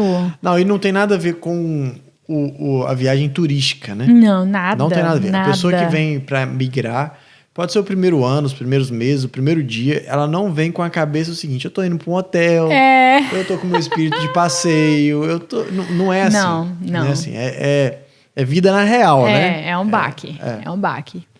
Aí ele chegou e nesse caminho de... Você estava nessa correria de 5 empregos, né? Convivendo, então, com relacionamento, 5 empregos. E o que foi mudando, ou quando foi mudando para você falar assim, agora... Ou surgiram oportunidades, ou você criou oportunidades para negócios? Um pouco dos dois. Porque quando ele veio para cá... No começo foi, eu preciso continuar com esses 6 empregos aqui e tal, não sei o quê. Até porque veio com a limitação da língua. E eu tenho muita facilidade em abraçar e querer resolver tudo, fazer tudo, sabe assim? E aí acabou que eu trouxe o cara pra cá. Tipo assim, eu tinha isso comigo, sabe? Eu trouxe pra cá, eu preciso fazer alguma coisa. Então eu vou resolver, eu que não sei o quê. Aí no começo eu continuei assim, acho que por 1 ou 2 meses eu já falei pra ele, cara, não dá mais. Fui pra, eu não sei qual lugar que eu deixei naquela época, mas fui e falei, agora eu tenho marido, eu quero chegar em casa um pouco mais cedo, eu quero ter um dia na semana que eu chego em casa às 4 da tarde, fico em casa, mudou um pouco as prioridades, então tô deixando, não sei o quê. E ele começou, o que tinha na época, eu tinha um carro já, então isso ajudou muito. Porque por conta do inglês, eu falei, nem faz entrevista de emprego, vamos para aplicativo de entrega. Você se comunica pouco, você ainda vai ter contato e tal, não sei o quê. Só que é dirigir na neve. Não então tem esses desafios aí. Não é numa estrada só esburacada, né, com buraco brasileira. Exato. E aí foi. E aí com entrega e tal, mas é muito sacrificante, ainda mais no inverno. E uma pessoa que não tá acostumada, eu já tá no meu 3º inverno. Ele foi o primeiro. E ele chegou no inverno escolhido a dedo, né? Foi o mais rigoroso dos últimos 53 anos, o 3º mais longo da história, 22, o não sei o quê. 2020, foi dezembro de 2021, janeiro de 2022. O penúltimo, não é isso? O penúltimo. Esse vai ficar gravado na minha história também, porque eu mudei, nós mudamos de casa. E assim, a gente tinha passado até então todos os invernos que a gente passou aqui eram tranquilos, estavam tudo sem nenhum problema. Aí nós falamos, surgiu a oportunidade de a gente alugar uma área maior, um pouco fora da cidade, uma propriedade maior, e com uma driveway de, 100 metros de distância. Sim. Não, tranquilo. A casa não tinha trator, não tinha nada. Eu falei assim, não, mas uma pasada aqui a gente dá de vez em quando, é pouquinho. Veio o inverno, que é o que você falou, escolhi dar dedo. Eu e a minha esposa Bruna, a gente falou assim, olha, a gente tem que sair de casa. E por algumas vezes eu falei assim, você quer saber? O carro vai passar. Mas eu tentava, assim, no meio da drive, atolava. Aí era pior, que você tinha que desatolar o carro. Mas eu sei como foi esse 2022, foi. Né? 21. 21 e 22 ali. A transição do ano. Foi complicado. E aí eu sei que vendo o bichinho passar por tudo isso, não foi dó, mas foi tipo assim, cara, vamos deixar ele passar 70% que eu passei, não precisa passar por sozinho, tudo isso. Eu também sofri muito no meu primeiro inverno com muita coisa, assim. E aí eu falei pra ele, escuta, eu queria sair do restaurante ano passado, então eu falei com um cara que é dono de uma empresa de cleaning, de limpeza. Fala com ele, porque na época ele não tinha nos meus schedules nos dias que eu trabalhava no restaurante. Às vezes hoje ele tem e tal, não sei o quê. Fala com ele. Aí ele entrou em contato e começou a conversar com o cara. E o cara, não, faz o seguinte, você quer me acompanhar? Me acompanha pra você ver e tal, não sei o quê. Começou a acompanhar e nisso o cara já soltou. Falou, não, porque eu tô querendo vender, nananã. Aí ele me chega em casa, ele acabou de chegar. Eu tinha uma realidade de 6 empregos pra pagar conta, ou seja, nem vivia. Não sei o que, ele virou. Amor, ele tá querendo vender a empresa, sabia? Deu, que bom dele. Não, mas você pensa? Eu falei, você é doido? Tipo, onde você tá? Sabe assim? Eu falei, não, gente, da onde, amor? Como? Não, amor, calma. Não significa que a gente precisa pagar no cash à vista, não sei o que, assumir uma empresa, mas... Deixa eu te contar. Olha só, dá pra ser de outros jeitos. E aí na minha cabeça, gente, mas e o risco disso, cara? Não, mas e se investir no inglês e arranjar um emprego? E se... E vai, e pensa, e não sei o quê. Não, amor, vamos escutar a proposta. Vamos conversar com ele, vamos entender como que o negócio funciona. Aí foi, ele na frente e eu só no vácuo atrás, né? Porque eu morrendo de medo. Cheio de compromisso. Cheia de coisa e tal. Só que foi no ano que eu ia me formar. Então, dali 3 meses eu ia me formar. Só que eu ia me formar, eu já era contratada. Antes de eu me formar, o Royal me contratou, me fez a proposta de emprego, então eu era contratada do Royal antes de eu formar. Eu falei, eu vou formar e a tendência é eu assumir mais aulas ainda dentro do Royal. Então, assim, zero foco em empreender, como, que horas, que dinheiro, como, sabe assim? Não sei nem como é. E advogado na minha cabeça já vinha, eu não sei nem ler aqui, como que abre uma empresa, o que faz, o que não sei o quê. E ele, não, amor, vamos conversar. Aí foi a fase que a gente fala de namoro, né, da Copa, que é o nome da nossa empresa. Foi a fase de namoro. Foi convivendo com o antigo dono, foi vendo. Cara, me fala números. E aí, qual que é a realidade? O que faz? Como que funciona? O que precisa? E isso? Qual que é a dor hoje que você tem? Por que não cresce? Como que você chegou onde você tá? Todo aquele estudo da fase de namoro, até que ele virou e falou, amor, e aí? Falei, cara, faz sentido. Pode ou dar um jump na nossa realidade, abrir outros caminhos, outras coisas... Como pode não dar muito bom e aí a gente vai ter que se virar, porque assumir o compromisso é assumir compromisso. Aí, não, então tá. Aí estudamos, cara, uns 4 meses. A gente ficou 2 meses aí, namorando a Copa e tal. Até que a gente falou, não, vamos assumir? Vamos. Não vamos assumir. Eu me formei dia 12 de junho. Não, dia 11 de junho, um sábado. Dia 13 a gente tava full time com o cara na Copa para treinamento por 1 mês. Porque ele ia embora. Porque o antigo dono foi embora. Ele voltou pro Brasil, né? Então tinha 1 mês, era o tempo que a gente tinha pra estar com ele, pra aprender tudo. Eu nunca tinha trabalhado em cleaning aqui. Então, pra mim, cleaning, limpeza era tipo do Brasil, que joga balde pra cima, e vassoura, e molha. Mangueira. E o cara, tipo, não, tem 2 casas por dia, mais empresas. Eu falei, gente, mas dá tempo. Porque aí me vinha no Brasil, quando você tem uma funcionária ou uma ajudante, ela vem todos os dias... Fica de 6 a 8 horas na tua casa e ela não faz a casa inteira todo dia. Um dia ela faz todos os banheiros, passa roupa, no outro... Porque não dá tempo. E eu falando, como que faz 2 casas? A conta não fecha. Aí fomos entendendo e mergulhando nesse universo do cleaning. E aí quando o cara foi embora, que foi finalmente quando caiu na nossa mão, aí vieram os desafios do meu lado, assim, que é o lado administrativo. E aí, como é que abre uma empresa no Canadá? Como que faz? O que você precisa? Quais as licenças? Porque aqui tem licença para tudo, jeito para tudo. Você tem que seguir o protocolo. Sim. Tem a facilidade de que não precisa de jeitinho, né? As coisas funcionam, as engrenagens todas funcionam, mas tem um procedimento. Tem que seguir o procedimento, exatamente. E aí, como é que faz isso? Onde que é? Ah, não, você abre assim, tá. A facilidade me encantou. Que eu falei pra ele, não, então vamos abrir a nossa empresa compra a empresa dele, né? Por segurança, a cabeça de advogada, juntando todas as pontinhas para segurança jurídica de todo mundo. Tá bom, como que abre a empresa? Eu comecei a pesquisar, falar, perguntar. Não, você vai online, submete o nome que você quer, o ramo de atuação, não sei o quê. Em 3 dias eles te respondem, falando, ó, seu nome tá ok, ou não, tem conflito. Tem um nome muito parecido na mesma área, muda. Em 3 dias veio a resposta. Empresa aberta. Falei, nossa. Aí você vai lá e tem que requerer o número, o business number, né? O CNPJ. Aí vai, abre, pede também, eles te respondem por e-mail. É tipo isso, é simples.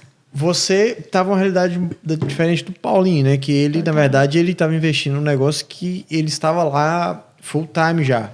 E você tava abrindo mão de outras coisas, outros projetos que você tava. Como foi esse sentimento e quando a chave virou para falar assim, não, eu vou abrir mão de tudo. E nesse momento você ficou com algumas coisas, você conseguiu conciliar? Ou você falou assim, não, para tocar um empreendimento aqui eu tenho que parar o resto? Conciliei por muito tempo. Quase fiquei doida. Porque eu conciliei, eu dava aula em 2 companhias, eu dava aula no Royal. Assim que eu me formei, eu fui contratada pela Companhia Nacional de Dança Contemporânea do Canadá. E eu dava aula num estúdio privado. Eu continuei com os 3.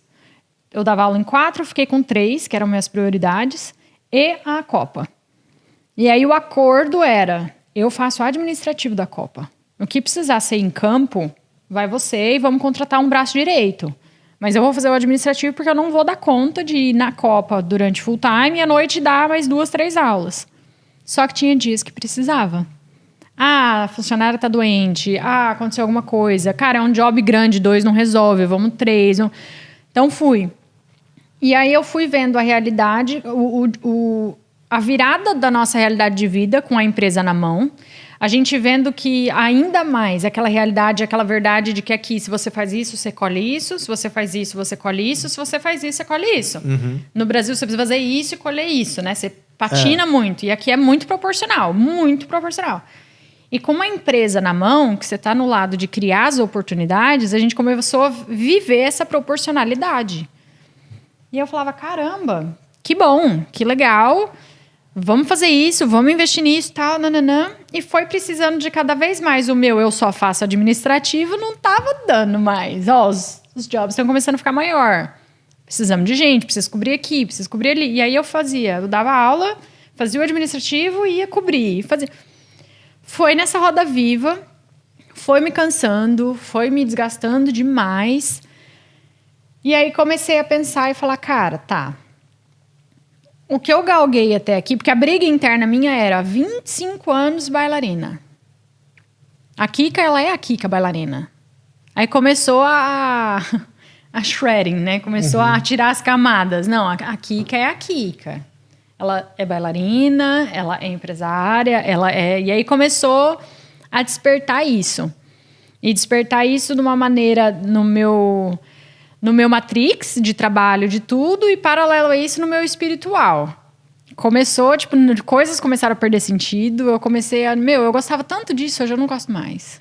Por quê? Porque aí você começa, né? Aí você entra, aquele negócio de evolução e de busca. E aí chegou uma fase que eu falei, tá, calma. Se eu me dedicasse à Copa, o que aconteceria? Vamos fazer esse cenário? Vamos. A gente é muito visual, então a gente faz muitos cenários. Vamos, cara, daria pra fazer isso, daria aqui e tal. Às vezes uma pessoa a mais entrar, porque daí eu consigo treinar. A gente consegue um time a mais. Não. Fizemos esse cenário. Beleza. Eu dando aula, pra onde eu vou agora? Não tinha um cenário. Porque aí eu falava, cara, o que eu construí até aqui, ninguém me tira. Eu cheguei no topo. Eu sou professora de balé, formada no Brasil, formada pela maior companhia de balé do mundo, e eu sou professora da maior companhia de balé do mundo. Daqui eu não vou para lugar nenhum. Eu não vou ser dona do Royal, eu não vou ser sócia do Royal, eu não vou a lugar nenhum. E lá eu ganho por hora, eu trabalho por hora. Meu dia só tem 24. Se eu dormir ali, só tem 16. Uhum. Então, depois que eu lotar o meu dia, se eu der aula 16 horas por dia e dormir 8, para onde eu vou? Não vou para lugar nenhum. Aí eu comecei, tá. E se eu der 16 horas de aula por dia, eu vou estar feliz? Eu falei, não. Porque eu quero ter filho, que eu quero acordar com calma, eu quero ter férias, eu quero... Então tá, então dá só para eu dar aula ali umas 7 horas por dia, 8. Ainda não vou estar feliz. Porque vai ser muito tempo e num teto. Eu vou estar batendo num teto que não tem pra onde esse teto ir. E com a minha empresa, se eu empurrar o teto para cima, ele vai. Cheguei no meu patamar máximo. Vamos empurrar? Vamos. Uf. Agora a gente tem que chegar. Cheguei no máximo, empurra e vai. E aí isso começou a me despontar, me despertar. Falei, não. Acho que vou mudar de... Vou focar nesse ramo, né? Nem mudar de ramo, nem de carreira. Aí vem família, o peso que isso tem de, tipo assim... Família, escuta, sabe? Formei no Royal, sou professora do Royal. Então, não, vou ficar na minha empresa. Vem todo o negócio. Não, filha, pensa bem. Não, é isso. Fora que, eu não sei se aconteceu, mas aquela visão, às vezes, brasileira do business em si, né? Porque a pessoa não sabe o que é. Aí você fala assim, não, eu vou trabalhar com limpeza. Não, mas com limpeza. Exatamente. Todo aquele estereótipo. Estereótipo, preconceito, exatamente. E tem também ligado a status. Uhum. Filha, você é professora do Royal. Você entra no Royal Ballet, é um prédio lindo. É até legal de fazer um passeio, assim, se vier para o Winnipeg. Tem restrições para entrar, enfim, mas é legal de conhecer lá dentro. Tem um corredor, assim, com as fotos de todos os professores. Minha foto tá lá. Você entra no site, meu nome tá... Tipo, eu sou professora do Royal, sabe assim? E aí, quando eu escutava isso de feedback, eu falava, putz, verdade, né? Cara, eu sou professora do Royal, como que eu deixo isso? Como que é o que eu amo fazer? E aí foi todo um processo de aceitação de tudo bem você amar fazer isso e isso perder sentido agora, tá tudo bem. Aí você escutava da mentalidade brasileira, mas estabilidade? Não, porque o Royal te paga, né? Você tem um empregador ali, você tem um seguro. Quando você engravidar, você pode pedir licença, você pode... Tá bom. Aí eu peguei e abri o jogo com meu pai, foi o primeiro que eu fiz isso, eu abri o jogo com ele e falei, pai, vamos falar então assim, em números, o que minha empresa me rende, o que o Royal me rende, o que dá aula em mais uma companhia e outro estúdio me rende. A minha empresa é o que mais tem oportunidade. E se eu quiser mudar isso aqui, só preciso do meu tempo. Isso aqui eu não tenho como mudar. Isso aqui eu também não tenho como mudar. Aí você vai, né, mostrando realidades diferentes. E eu também fui começando a aceitar mais. Eu falei, não, pera, realmente. Aí a gente foi pro Brasil fim do ano, saí dessa realidade de Copa e dar aula, e Copa da aula, Copa da aula. Aí eu voltei e falei, cara, eu acho que me deu coragem, vou aposentar. E aí eu aposentei e fiquei full time na Copa e foi outro jump na empresa. De agora tem nós dois de dedicação exclusiva. Tirando que é um jump, porque é o dobro de dedicação exclusiva, mas também é o frio na barriga de o nosso único em cama. Ou você faz acontecer, ou você faz acontecer. Não tem outra opção. É o dobro de dono, olhar de dono, né? Que é aquele sangue que você dá, o sangue, o suor que você entrega pela companhia, é o dobro. Uhum. Mas aí, né, tudo tranquilo. A hora que a engrenagem começou a funcionar, a gente começou a entender a empresa bem, começou a ter, tipo assim, olha, a gente tem um fim de semana. Fazia anos que eu não tinha fim de semana, porque desde que eu mudei pra cá, eu trabalhava fim de semana. Sim. Depois de me formar, eu peguei umas turmas no fim de semana no Royal. Então, sábado, domingo, eu não tinha fim de semana. Aí a gente começou a ter um fim de semana, a gente começou a ter uma realidade um pouco mais...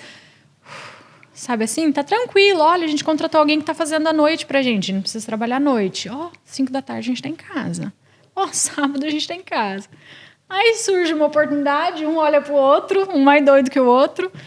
Outra empresa, outro brasileiro, mesma situação. E me conta aqui, como muitas pessoas falam assim, rapaz, isso só acontece com fulano, ou não tem essa oportunidade, ou isso não surgiu comigo. Conta um pouco, porque...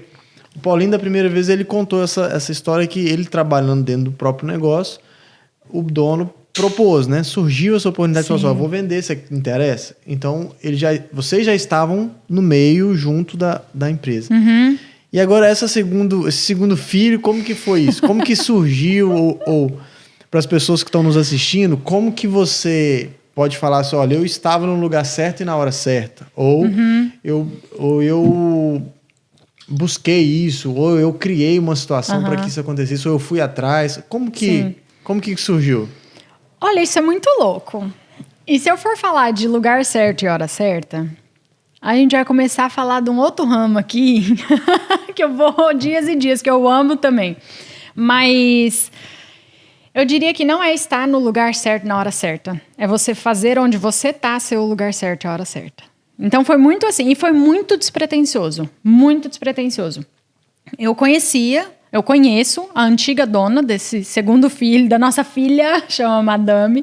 Então eu conhecia ela de quando eu trabalhava lá na loja, lembra a loja brasileira, marketing? Trabalhava lá. O dono dessa loja fez um collab com ela e ela deixava os produtos dela pra gente vender na loja. Isso era o que eu conhecia dela. A dona da Madame Sucre traz aqui, a gente revende, beleza, era isso.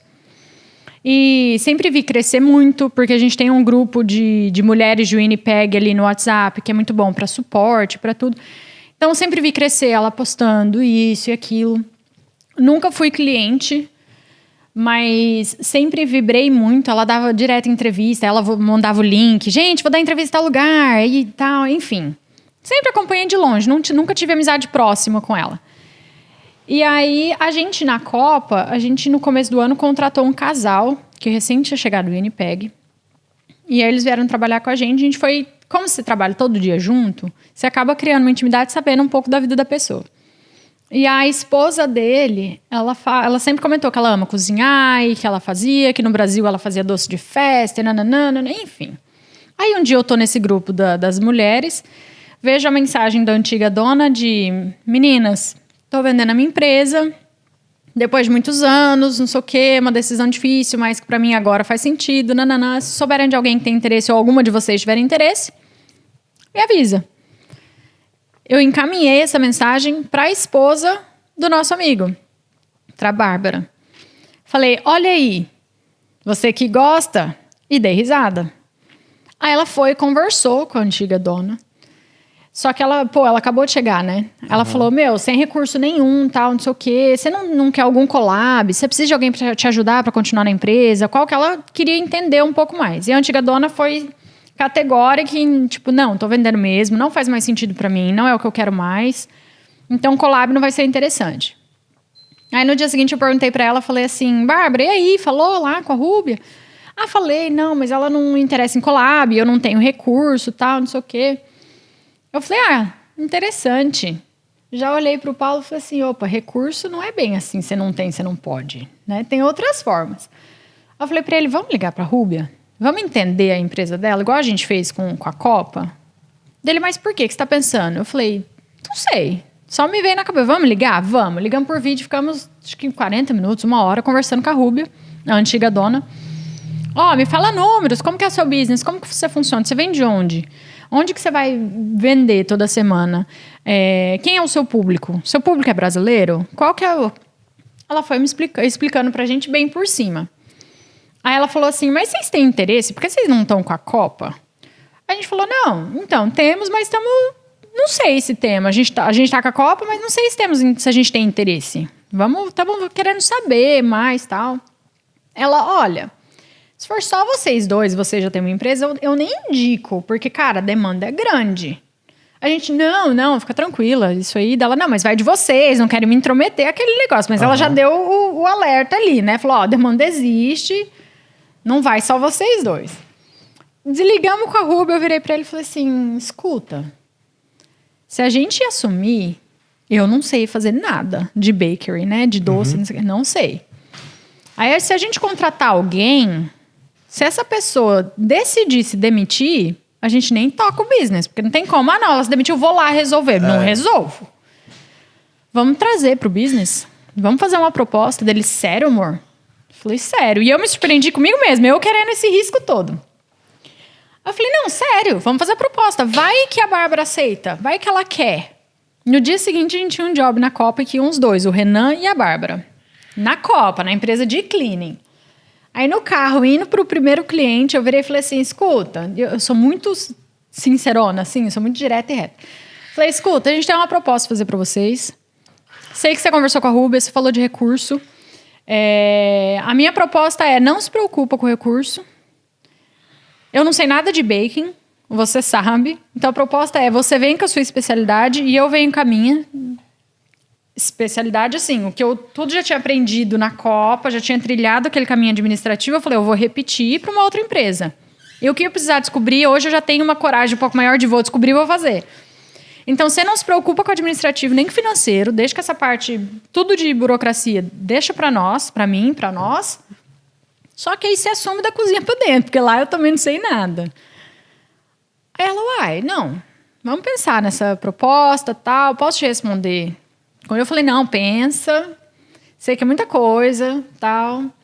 Aí no dia seguinte ela, como que seria isso? Aí a gente foi, não, a gente pode alinhar nós 4, vamos fazer uma sociedade, vamos fazer de tal forma. Foi ajustando aqui. E aí a Rúbia, 2 dias depois, mandou mensagem, falou, eu não quero apressar, eu sei que tem que decidir, só que eu preciso saber, porque é uma coisa que eu tô vendendo agora já, tal. Vocês querem ou não querem? Eu falei, Rúbia, eu tinha marcado naquele dia, 5 da tarde, uma reunião com a Bárbara. Eu falei, eu tô entrando em reunião agora com a Bárbara. Daqui umas 3 horas, a hora que a gente acabar, eu te dou, bato o martelo ou não. Aí na reunião a Bárbara falou, escuta, mas ninguém dá assim uma empresa de bandeja para os outros. Como que vocês vão comprar e vão dar para mim metade? Eu falei, não, calma. Não é assim também. Não é assim também. Eu também não vou dar a empresa para ninguém. A gente vai entrar junto, o risco é junto, tudo junto. A gente vai fazer acontecer. É uma empresa que é muito... Eu falava o tempo todo para ela, eu não quero comparar porque é totalmente diferente. A Copa é serviço e a Madame Sucre é produto. Mas já roda. A gente já sabe que roda. Se a gente comprar, a gente não comprou nome. A gente comprou nome, receita, tudo que ela tinha de estoque, tudo... Então, é fazer ela acontecer. O trampo vai ser o mesmo dos dois lados. O que você estiver trabalhando da cozinha para dentro, eu vou estar daqui para fora. Para abrir a empresa, banco, administração, taxes, que é o imposto, né? Imposto, os impostos, tudo. Isso aí você não se preocupa com nada. Assim como eu não vou preocupar se está acabando granulado, porque eu não sei para onde vai. Aí ela, não, tá. Aí fomos alinhando a linha daqui e tal, não sei o quê. A gente se entendeu em sociedade.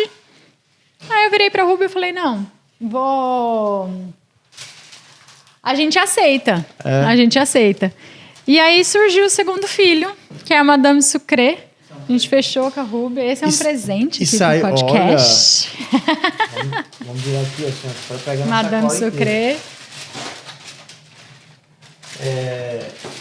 E vocês... Então, esse business entrou em parceria, né? Em parceria. A gente tem uma sociedade. A Copa somos só nós. A gente levou o primeiro baque sozinho. Apanhamos.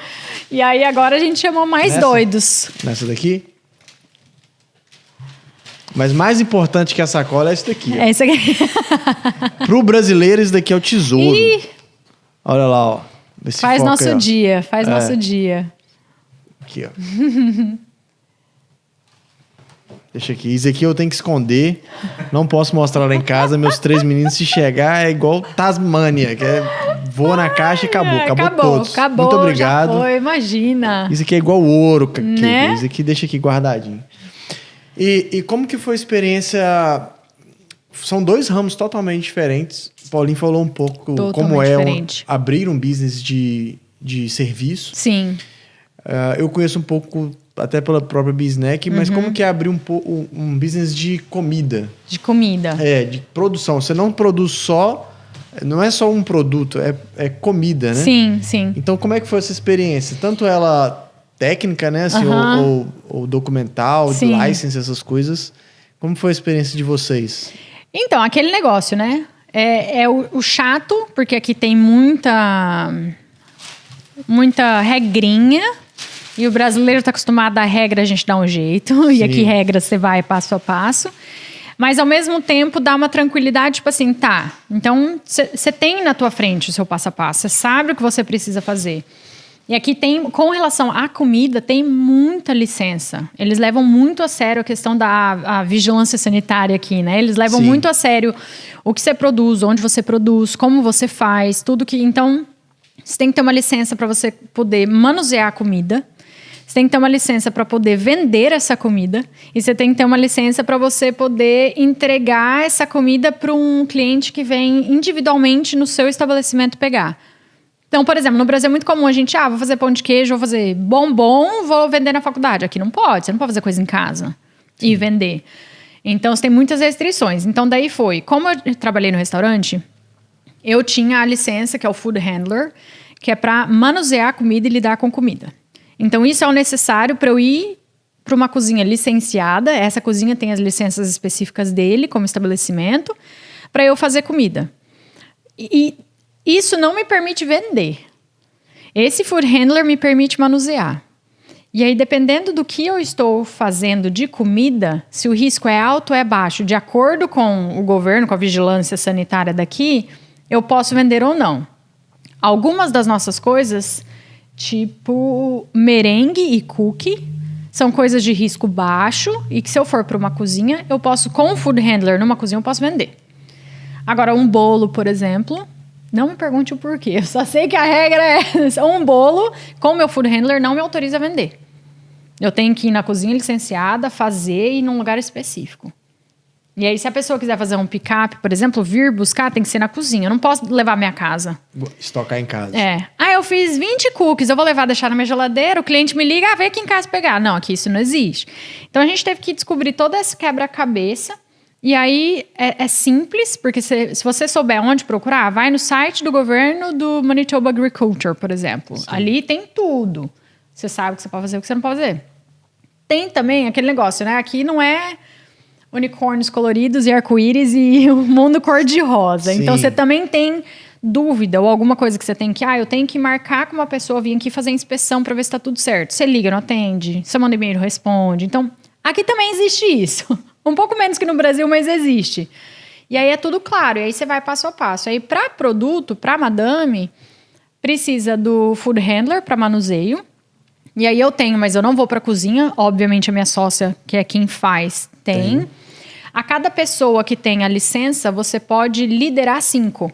Então, até 5 pessoas ali com ela, não precisa todo mundo ter... Ela consegue liderar 5. Se Deus quiser, daqui a um tempinho a madame cresce, vai precisar de mais gente. Aí vai precisar de mais uma pessoa com um food handler, com a licença ali dentro. E aí, então ela tem o food handler, ela faz. Aí eu fui tirar a licença. Eu fui atrás da cozinha licenciada pra gente poder cozinhar nessa cozinha, fazer todo o baking nessa cozinha. Dependendo do lugar que a gente vai vender, tem uma inspeção específica. Aí eu preciso marcar com o inspetor deles para vir e, como que você faz o processo? É igual prova oral de escola. O inspetor chega lá com o caderninho e fala, me fala como que você tem que fazer não sei o quê. Passo a passo. Isso. Ah, tá ok, você sabe. Ah, me fala não sei o quê. Ah, você sabe. E aí ele te dá o permit. E aí, como a gente vende só em farmers market, ou faz o delivery e o pick-up, a gente não precisa das licenças do estabelecimento físico. Porque essa licença do estabelecimento físico fica com a cozinha que a gente aluga. Sim. Então, esse é problema deles. Se eu tenho a minha licença, a cozinha tem a licença dela, tá tudo certo. E aí, dependendo do market que a gente vai fazer, tem uma licença específica que a gente tem que pedir e fazer. Mas, normalmente, os markets são mais amplos, assim, de licença. Então, uma já resolve bastante. Entendi. E como que tá essa experiência de vocês administrando 2 coisas, né? Tocando 2 business diferentes. E como que tá os projetos na Madame Sucre? O que vocês planejam? Como que tá os próximos passos? Sim. É muito, muito legal, porque desde que eu aposentei e fiquei exclusiva na Copa, me deu mais visão e me deu mais gás de fazer isso, e porque é meu. Então, eu estabeleço o limite, eu coloco a régua em algum lugar. Em cá, a Madame é a mesma coisa. Então, lógico que a Madame, a gente fala, a Copa é um toddler, né? Que é uma criança que tá caminhando já ali, tá tropeçando já, tal. A Madame é um bebezinho que a gente troca a fralda. Porque a gente acabou, né? Tem 3 meses que a gente assumiu a Madame. Então, só que a gente assumiu a Madame e com planos para a Madame totalmente diferente do que a Rúbia fez nos últimos 4 anos com ela. Então, lógico que nesse começo, a gente está assim, indo pelo mercado que ela abriu as portas. Ela foi fundamental. Com ela, a gente incluiu tudo no package, né, da compra. Um treinamento com ela. Então, a Bárbara cozinhou com ela para ver, para discutir receita. Compramos as receitas todas. E aí, nesse combo todo, a Rúbia, cara, vou te passar contato dos markets que a Madame já fez ou faz. Então, ela abriu portas de vários lugares. Market também, por mais que a gente veio por indicação da Rúbia e a empresa da Rúbia já era parte do market, todos os markets que a gente, mudou de dono, todos falaram, não, então vamos conhecer os donos primeiro. Sim. Então a gente teve que ir se apresentar, fazer esse networking, conhecer, mas acabou que a gente está em vários markets. Aí, por conhecimento meu ou da Bárbara, também descobrimos markets diferentes, começamos a aplicar, fomos aprovados, tudo. Então, a gente está nesse ramo, que é o ramo que a Madame vem... Vamos dizer assim, que ela vem atuando nos últimos 4 anos dela, só que os planos são totalmente diferentes desse. Porque market, a gente que está fazendo agora, a gente vê que o farmers market, como que a gente traduziria para o Brasil? Seria uma feira? Feira aberta. Uma feira aberta, exatamente. Aberta, que seriam vendedores locais e que com coisas artesanais ou que você mesmo produz, né? E vocês se juntam lá e vão fazer. Isso aqui é o farmers market. Então, o Farmers Market, a gente está vendo que é muito legal, porque acaba virando família, porque é todo mundo sempre no mesmo lugar, tal, você conhece muita gente legal, mas é um estilo de vida. E nenhum dos casais da sociedade da Madame tem esse estilo de vida de Farmers Market. Então, o que a gente almeja para a Madame é totalmente diferente. Então, lógico que enquanto está engatinhando, enquanto está aí recém-nascida, vai ser assim... Mas com projetos, assim, há milhões. E aí a gente que é muito visual e a gente está no lado administrativo da Madame, é uma coisa que a gente adora, porque está do nosso lado. Vamos fazer os cenários da Madame? Vamos. curto prazo, o que a gente pode fazer? Tal coisa, tal. Aí chega para os nossos sócios, cara, a gente enxergou isso, e o que vocês acham? E eles são, topa tudo, não, vamos ver, vamos, bora. E aí vai se entendendo na sociedade e na empresa. Para ir alavancando, seria inocência falar com risco zero, porque tem o risco. Senão não é empreender, né? E senão você não cresce, né? E aí, para ir crescendo e galgando novos horizontes, novos públicos e novas formas e jeitos diferentes, assim. E o que você fala pro pessoal, Kika, que o brasileiro, assim, a gente conhece várias pessoas que têm uma habilidade tremenda com a cozinha. E isso é da cultura da gente. Cultura, Até pelo fato que você falou que a pessoa no Brasil, ela pode fazer um bombom, fazer alguma coisa e vender na porta de casa, na faculdade, no trabalho. Então, assim, isso é da natureza, né? A cozinha, ela faz parte um pouco da cultura do Brasil. A culinária brasileira é muito rica. Culinária, isso. Então, assim, a pessoa que chegou aqui, que tem esse dom, o que você pode falar? Onde que ela procura? O que ela deve fazer primeiro?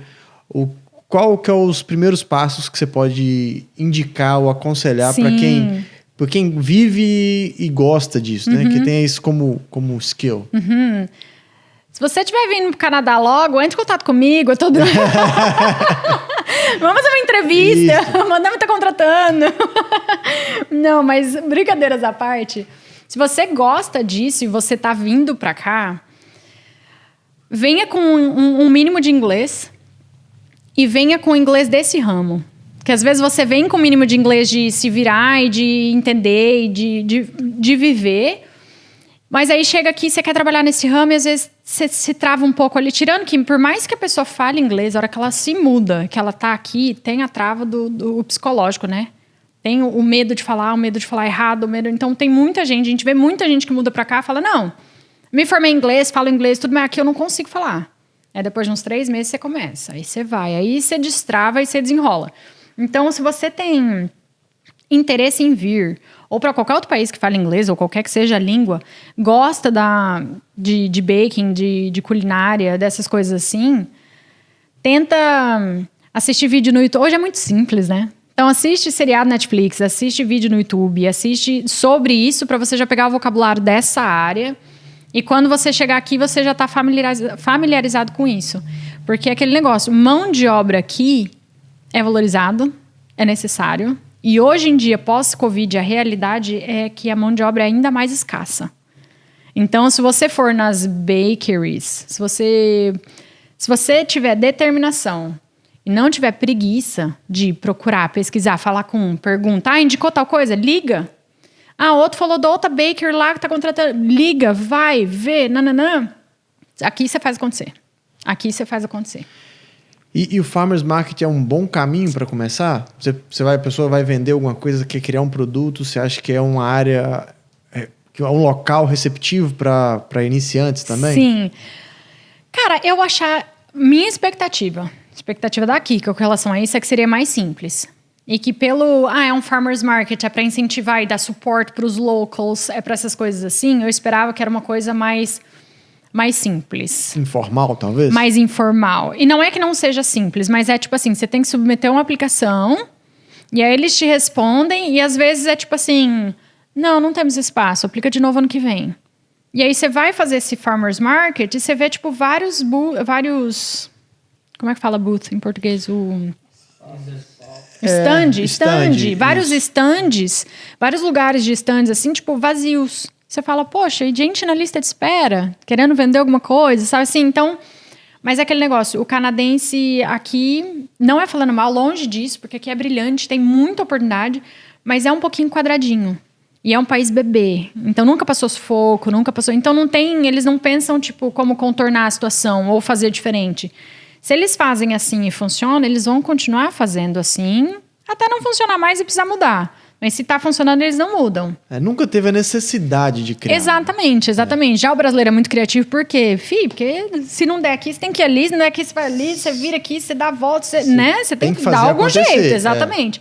Aqui, se funciona, se ele testou assim e funciona, ele vai fazer assim, até não funcionar mais. Então, todos os markets, ainda mais que a gente comprou uma empresa que já rodava. E a gente não aplicou, agora a gente aplicou, no verão a gente aplicou para farmers novos, assim. Mas a gente começou só nos que ela já participava. E todos eles, não, submete a aplicação. Eu falei, poxa, ela já tá lá, já sabe quais são os produtos, eu tô comprando receita, já tenho a vaga e tal. Não, mas se o protocolo é submeter a aplicação, é isso que eu falo, que poderia... Ah, não, ok, ela já tem a vaga. Eles estão comprando as mesmas coisas? Eles vão manter os mesmos produtos? Tá tudo bem. Não, teve que começar ali do zero, só que com uma porta mais aberta, porque já sabiam da procedência. E dessa vez vocês optaram por seguir a parte documental, a mesma empresa, ou vocês também criaram uma nova empresa? Mesma estratégia jurídica. Minha cabeça de advogada não deixa muito, não.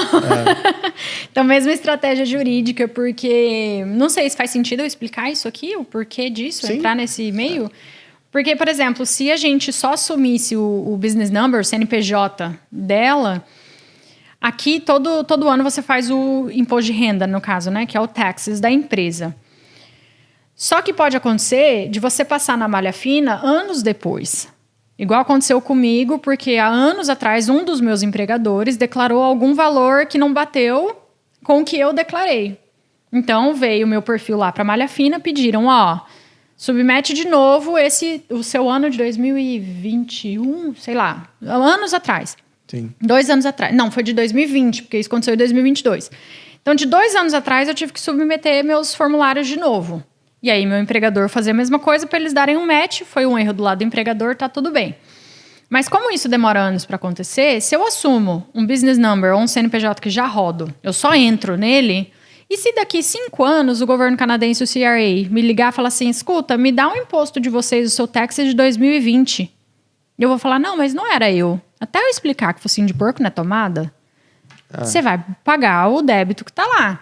Não por segurança jurídica, foi a mesma estratégia que a gente usou na Copa. A gente abriu uma empresa. Dessa vez, nós e a Bárbara e o Renan, a sociedade, a gente abriu essa empresa comprou a Madame Sucre. Que daí, legalmente, a gente tem a quebra de responsabilidade ali. Se daqui 10 anos, porque todas as informações são as mesmas... Se aí ligar e falar, eu preciso do tax 2020. Não, você pode olhar aí que 2023 foi a minha compra, então eu não tenho relação com isso, ligue para a antiga dona. Aí não é responsabilidade fiscal minha mais. Então a gente fez a mesma coisa. E Kika, fala um pouco para as pessoas hoje, depois de toda essa caminhada, né, de empreender desde da mudança, eu acho que a gente até falou em outros episódios aqui, o empreendedor, o imigrante, né, o imigrante, no caso para o Canadá, ele é um empreendedor nato. Primeiro, ele empreendeu na sua vida, na sua qualidade de vida, em ter uma vida diferente. Então, é tempo, energia, conhecimento que ele gasta. E nessa caminhada sua de empreender, vir para o Canadá, vir sozinha, de todos esses desafios, e depois adquirir um negócio, e depois partir para um segundo negócio. E o que você pode deixar de conselho, né? O que você aprendeu, o que você gostaria de compartilhar com quem está ouvindo e está, às vezes, engatinhando ainda, ou acabou de chegar, ou ainda está lá no Brasil, ou em qualquer outro país, pensando, assim, nossa, eu queria tanto abrir um negócio, mas eu tenho esses medos, essas incertezas, ou eu tenho a estabilidade. O que você quer deixar para eles como conselho diante da sua experiência? É engraçado que da minha cabeça vem a Kika de hoje ou de antigamente. De hoje, mudou. Mas a de hoje mudou muito. Mudou muito, muito, muito. Mas a de hoje, que é cada vez perto da minha verdade, assim, por isso que eu falo cada vez mais, eu tô mais sincero, eu tô mais assim, porque eu tô me encontrando mais.